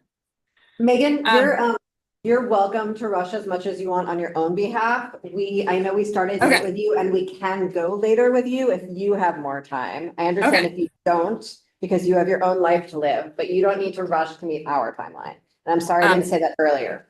No, actually, I appreciate that. I will rush. I do have time. Class does not start until later this evening, so I'm okay. Thank you for that. I would say, I think it's important to convey, just in general, the commission, you can sort of see the thread of the discussion. And again, I started this by saying we have been challenged with knowing whether or not it's our job to respond or to generate. And I think we're trying to land on doing both when it makes sense. Some commission members did wonder whether or not the commission should take a formal position about the proposal writ large, specifically a position against the proposal. The group did not decide that it was a good idea to take that action. Partially because the February meeting occurred during a state holiday and we were missing a few members, including members of the administration, but also because they felt it was equally important to convey the summary. But this is what the commission felt it was important for the legislature to be aware of.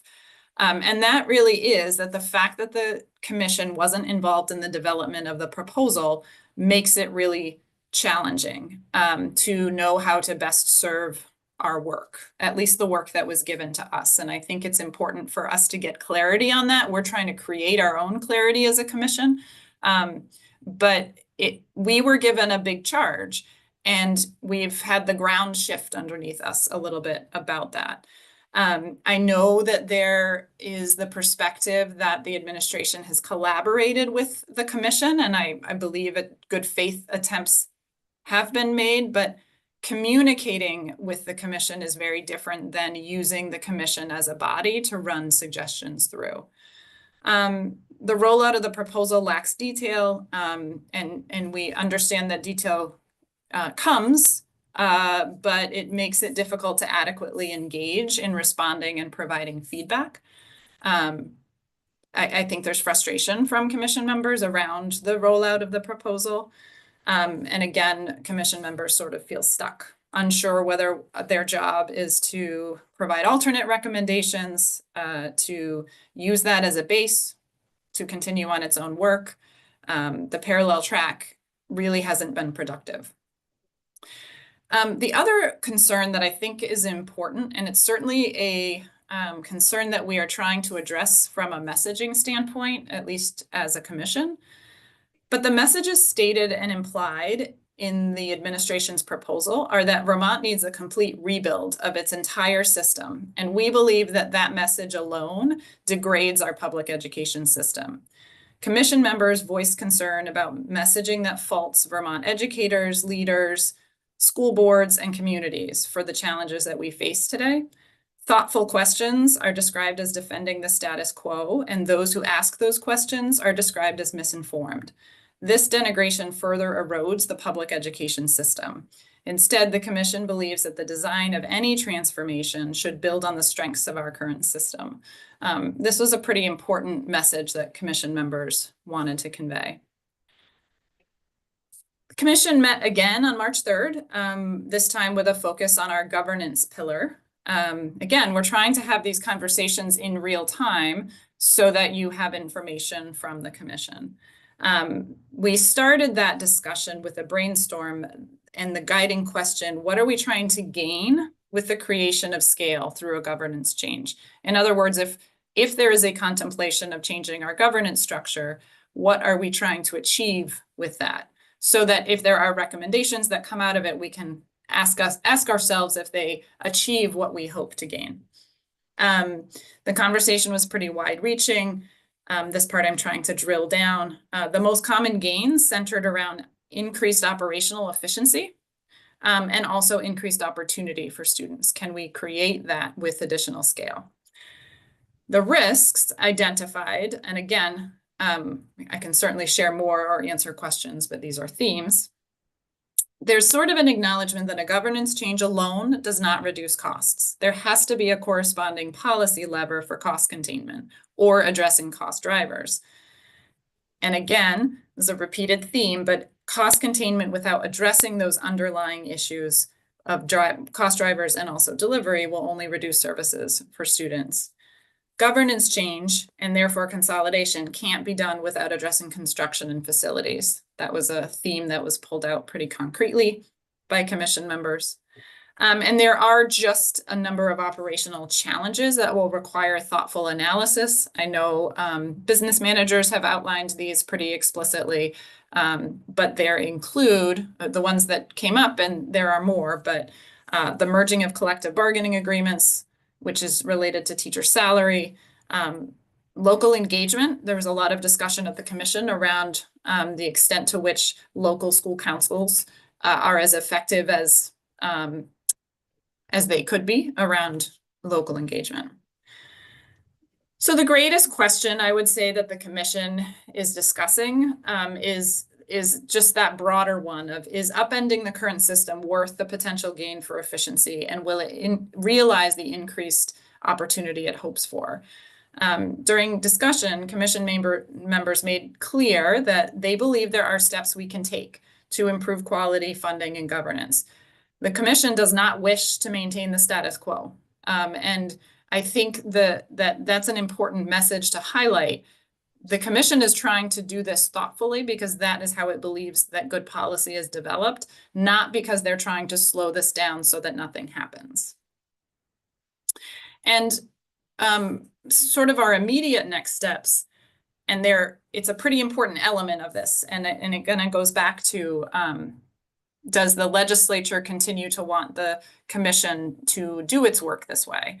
We've been working with Afton Partners, a communication and engagement firm, hired to support our community engagement efforts and to do that in a really equitable way. That contract just began in January, and their first task is to revise the commission's communication and engagement plan.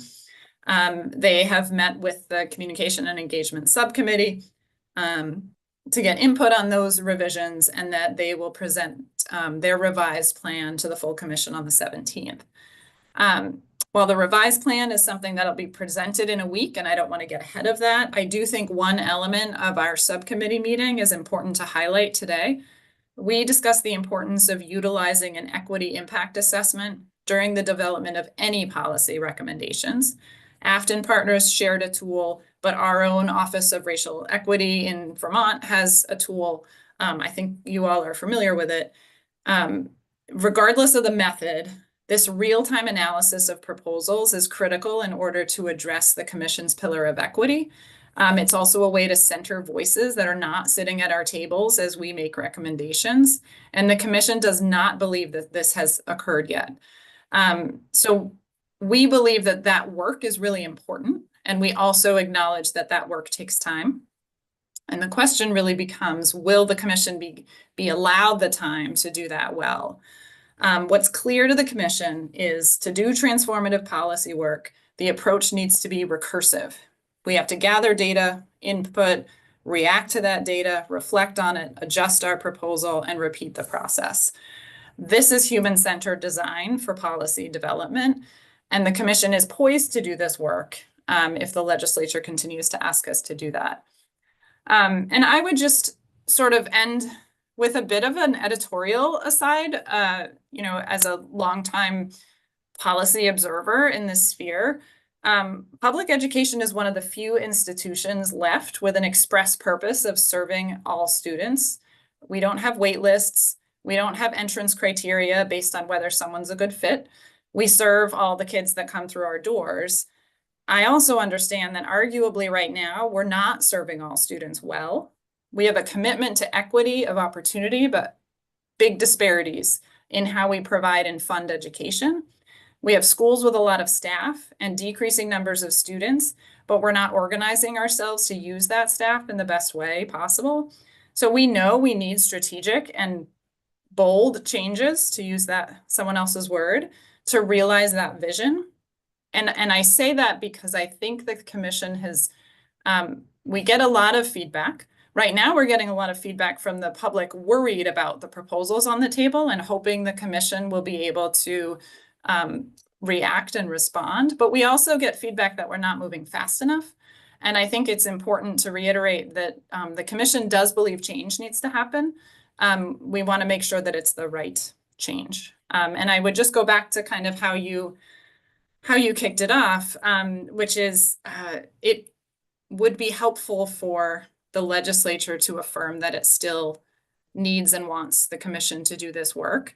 I know even something as simple as the legislature gathering input about the future of public education, which is a really important part of your purview, but it's also what our group is charged to do and is trying to do. So that is what I wanted to update you all on. I'm happy to answer questions. Thank you very much, Megan. I just want to name that for me personally, even sort of in the role as chair, the fact that all of the relevant stakeholders are on the commission means that we can access all of the relevant stakeholders who have now formed stronger relationships with each other and have practice and a framework for discussing policy, that I think it makes it much more easeful for us to be doing this kind of recursive policy work that you described. So even like at this point, I personally, in my role, find that very useful, and I can imagine a much greater role for it in the future. I also just want to reflect on the fact that when Act 60 passed, and I was not here as chair when that happened, I was in fact in college, but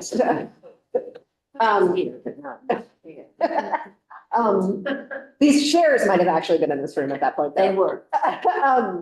I have been, however, raised up in the legislature on myths of Act 60. And one of them that I understand is that there was a really significant public roadshow, for lack of a better explanation, over the course of years in order to communicate with communities around those transitions, pluses and minuses, et cetera.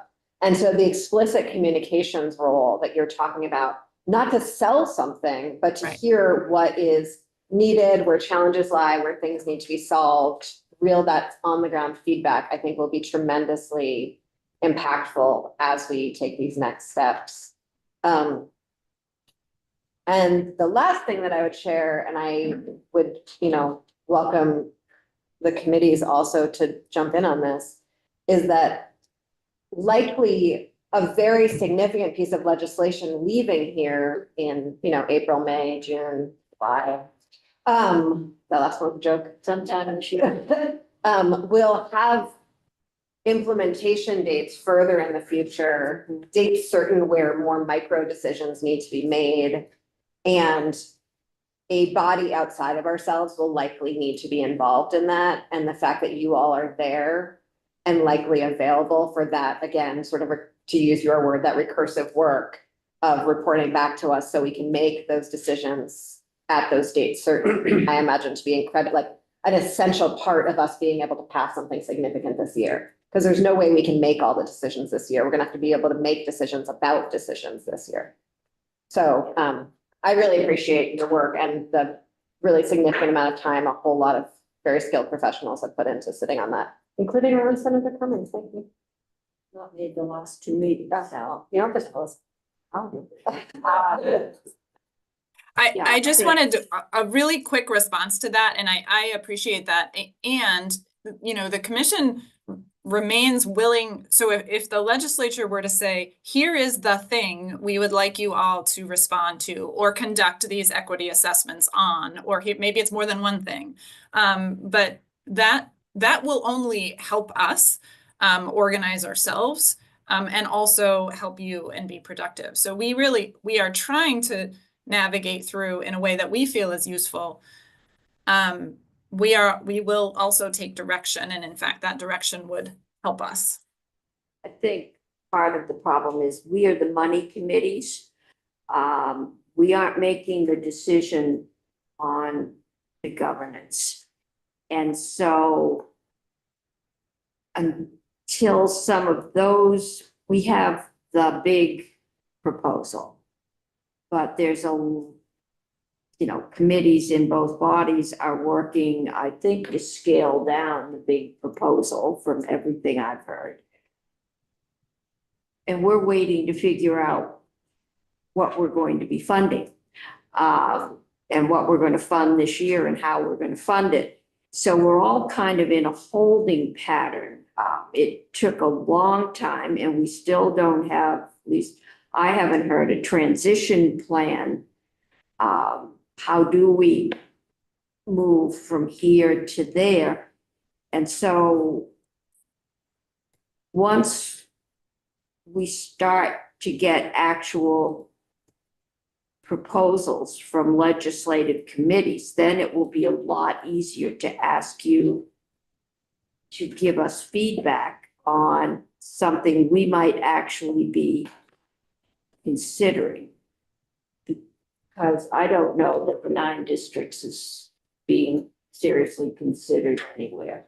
I guess, the number of districts is certainly very much up for debate. Perhaps.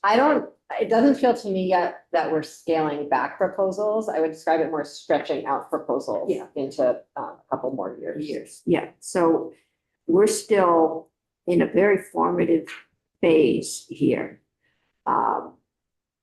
Just trying to figure out what is the best way to move forward. And how do we scale that and how do we move it forward? And I think I'm coming to the conclusion that we probably aren't going to save a whole lot of money. I think my goal would be to get more control over the increases and at the same time be able to provide a high quality level of education to every student, because we aren't doing that right now.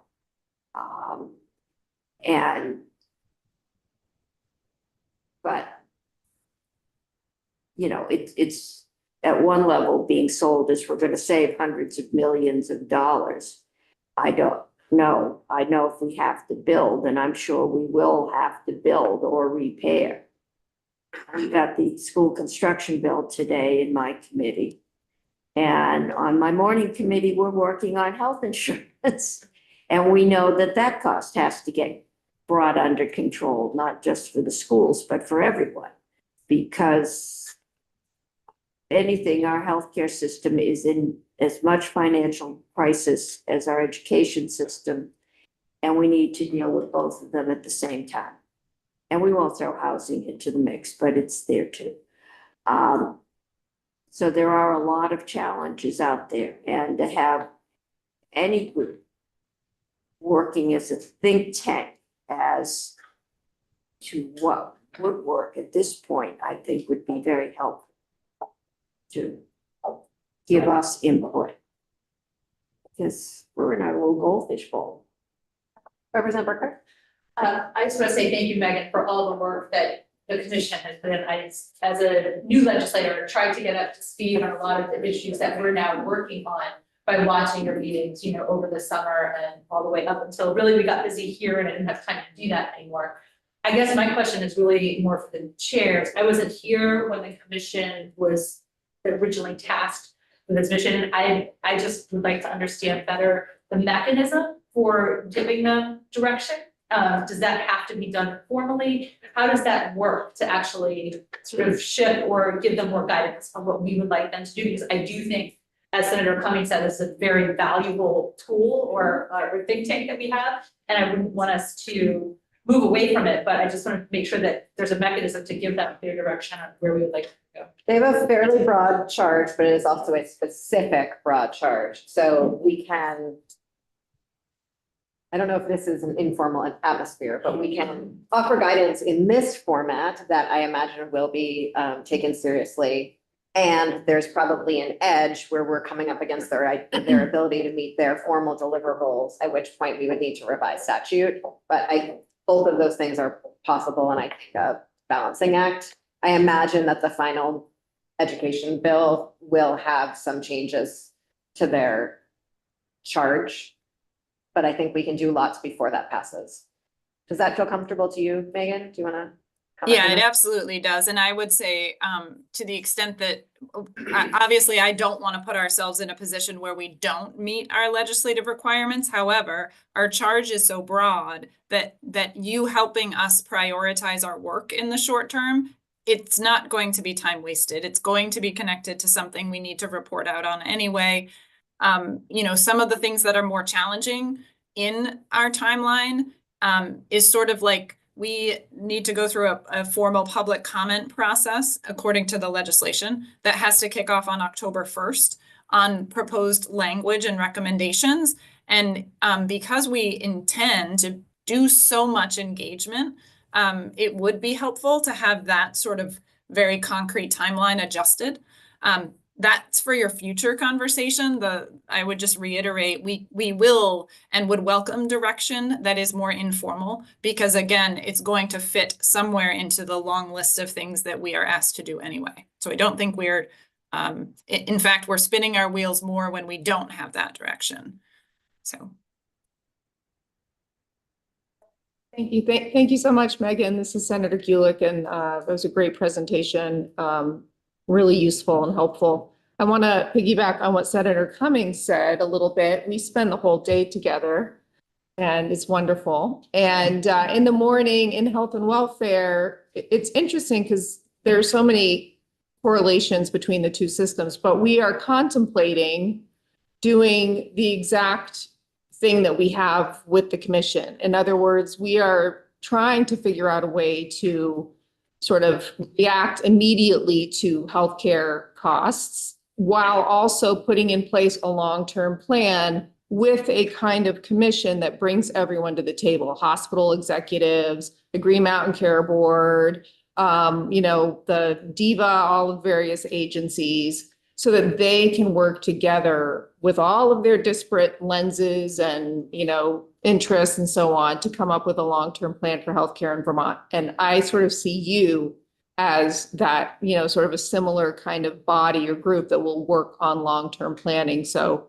thank you. I also just wanted to respond briefly, as being in a money committee and not being able to, at least at this point, sort of weigh in on the governance piece. It's hard to do the finances without the governance. But also I am worried that we're trying to create a financial system based on something that is built on a false premise. It's sort of, we're trying to construct something that is built on a system that for me is kind of a non-starter. And, you know, one of your questions here was, you know, the commission was not involved in the development of the administration's proposal. I want to know who was. I'm still not clear who was. Like, I went to the listen and learn tours and they were nice, but they were basically just gathering feelings from folks in the public. They weren't data driven, or they weren't asking us to put together a system based on data and geography and so on and so forth. So I know we're relying on out-of-state consultants. That's obvious to me. But I'm still, you know, I'm so reluctant to, you know, spend all of this time and all of this effort on a system that to me is shrouded in mystery. And doesn't seem to be workable for the state of Vermont. That's my opinion. Thank you for listening.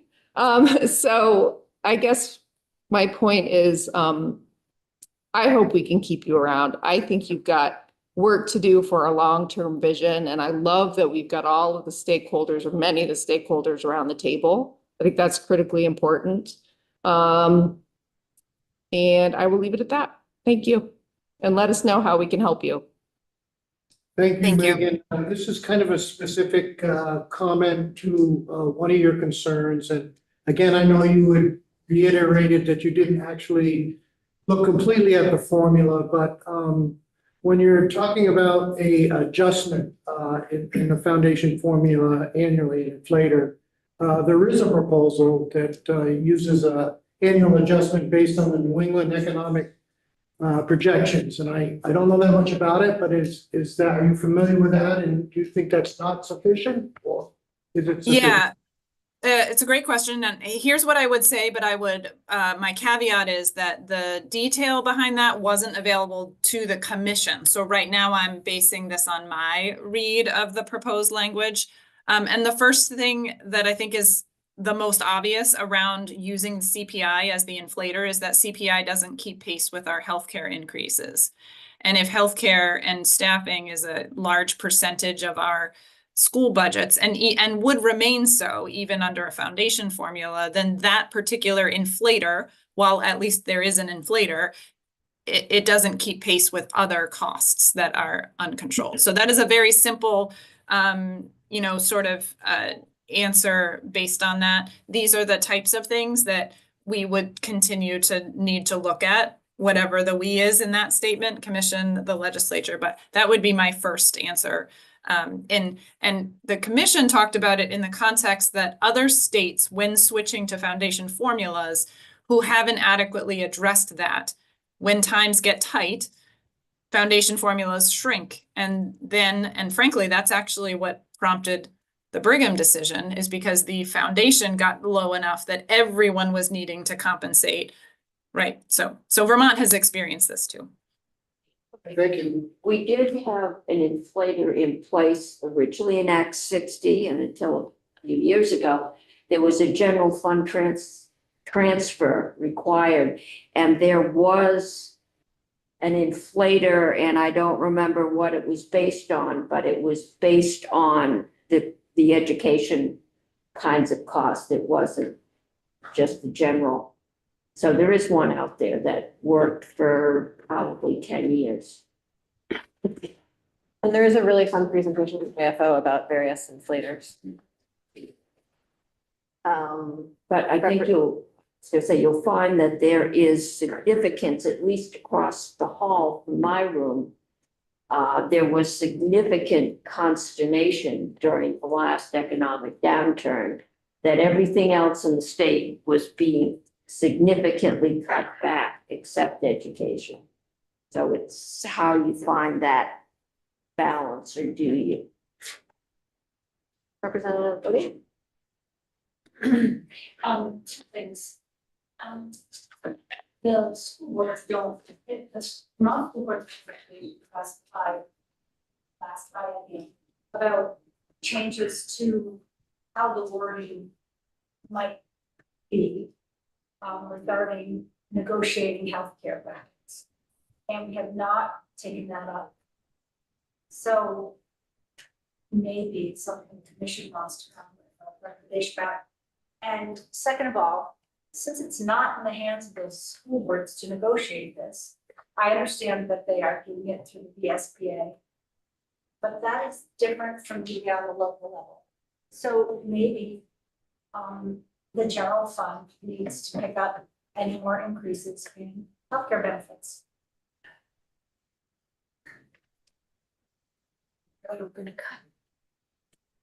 Representative Burkhardt?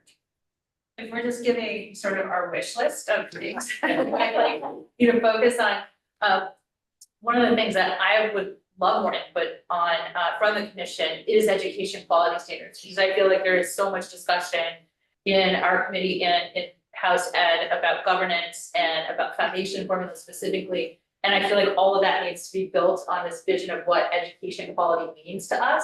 And I've asked that question to a couple of people and been told, well, we have education quality standards, but I'm not sure how that's translating into what this new vision is for what we hope for our kids. And I would love that to be filled out by people who are way more knowledgeable and way more on the front lines of education. That's one. And the other one is special education and how we're delivering it. And really both quality and as a cost driver, is there a way that we can be more efficient from a cost perspective, and also be delivering better services to kids, because I think at least in our local, the 2 school districts that I work with, there are frustrations about both of those things. The cost being an increasing percentage of budgets, and yet families that are receiving those services maybe not feeling like they're getting what they need. And so that's kind of both a policy and a money question. I'm trying to stay as much as I can out of the policy, but those are 2 things that are really top of mind for me. Right, thank you. Follow up. I'm going to follow up on Representative Burkhart, regarding EQS, but not just EQS, but all of Title 16 statutes as well as rule. How does this new plan contemplate all of what's already on the books? And because it seems like there'd be a lot of change in terms of rule and statute. So again, in terms of like a laundry list, I'd be curious to know how's that going to be worked out? Yeah, I appreciate both of those questions.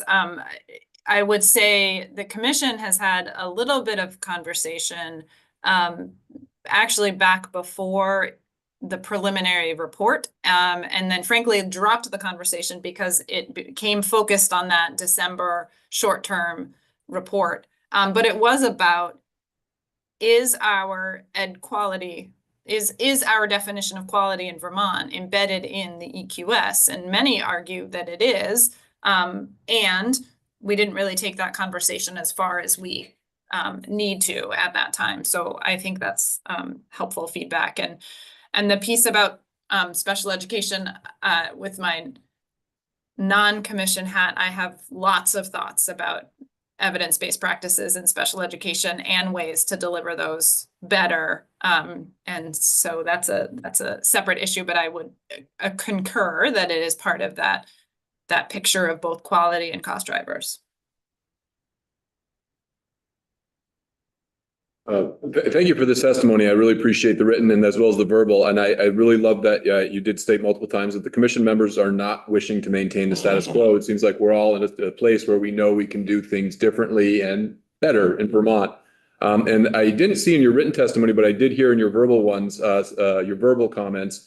The importance to me in this conversation is I too am not seeing an obvious way to save $181 million with this new formula. But if we constructed a foundation formula that funded it at their exact same levels with some new governance, these are 3 things that have come to my mind as worthy of continuing this conversation. And I think I heard pieces of it in what you were talking about, and I would just put them on the table for you to consider as a commission, is that I do see opportunities for more consistency in curricular depth and offerings to our middle school and high school kids. I see that opportunity with fewer districts than 119. I also see a smoothing of local appetite for local spending decisions, including new facility bonding. I'm really concerned that right now, a kid's access to educational opportunity in the state is more a function of the will of the voters and the community they live in than our desire as a state to provide them equitable access to educational opportunities. And the other one, I had some gut-wrenching experiences with some of the school districts recently in my constituency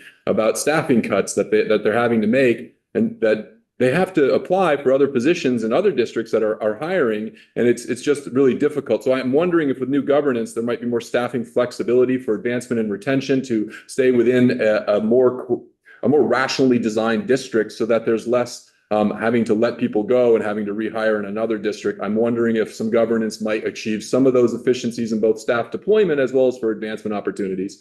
So I'm not looking at really stating a question at all. Just these are 3 things as to why I'm still very open to this conversation, because I see merit in rethinking how we're approaching education in Vermont. But I'll get off my soapbox now. Oh, I would just say that those 2 threads are that's really the preliminary conversation even that we had in March, which is, if done well and carefully, efficiency can be gained. And again, I'm sort of conveying the will of the commission. I don't want to be misquoted as saying the commission believes, but they too agreed that increased opportunity for students, and then operational efficiency, and a lot of that can involve increased opportunity for teachers and educators and stability and things like that. So I do think that that's the next layer of conversation. And again, for myself as an individual, I think we can do better within our structures if there are some things that get in our way. And it isn't necessary, it's actually about using our resources better, not necessarily just with a focus on efficiency. I also think efficiency can come when we do a better job for kids, but I think starting with sort of a reduction makes that harder. Megan, do you feel clear on the questions that the communications consultants will be asking in the field? And if you want more advice about that, when do you need that advice by? Yeah, so what we are working on right now is the how and the who, and the how those differ in the short term. But very quickly, once we know that, so for example, we're going to do this number of forums and this type of electronic forum and this type of virtual forum and these hand-targeted, once we have that framework, absolutely, if the legislature could say, we would like you to get input on this, this, and this, would be really helpful. Certainly, we have signaled, and we can come up with that, but it would be much more efficient. So in terms of a deadline, as I said, March 17th is largely about the how, and sort of into April, but very quickly after that, once the engagement begins, it would be great to have some concrete things. That's a lot of time. Thanks. That's great. Okay, thank you. If you have the questions sooner, we'll take them whenever you have them. Well, we've been doing, the speaker's office has been sharing with members various ways to engage with House members, various ways to engage communities in getting feedback. But that's the actual labor of that really sits on the representatives who are doing it. And it's really just an incredible opportunity to have a much more closely facilitated, invited, staffed situation for all of that. So yes, I don't have anything off the top of my head, but I'm looking forward to engaging with that question. Yep. And I would just say specific to that, I actually received that through my Superintendent's Association channels, not through my official commission. But to the extent, if those are the questions, the commission is trying to launch. So anyway, I just wanted we are happy to connect those dots better, because I would say that one of the things that we hear from the public is that they are confused. What was the listen and learn? What is your meeting? They ask us questions about the governor's proposal that we don't necessarily know the answers to. And I think those layers of communication, we think more is better, but actually I think sometimes it's confusing. So sorry, I didn't mean to throw that in there at the end, but. No, I totally agree. It is, there's no way for the public to, I can't fathom being outside of these sort of core conversations and being able to track who all of the stakeholders are in any of this, what differentiates one session from another. Anyone else? Okay. Thanks so much for your time, Megan, and Thanks, all of your everyone. labor. Yeah. Appreciate it. Bye. Thank you. All right. Yep, we are.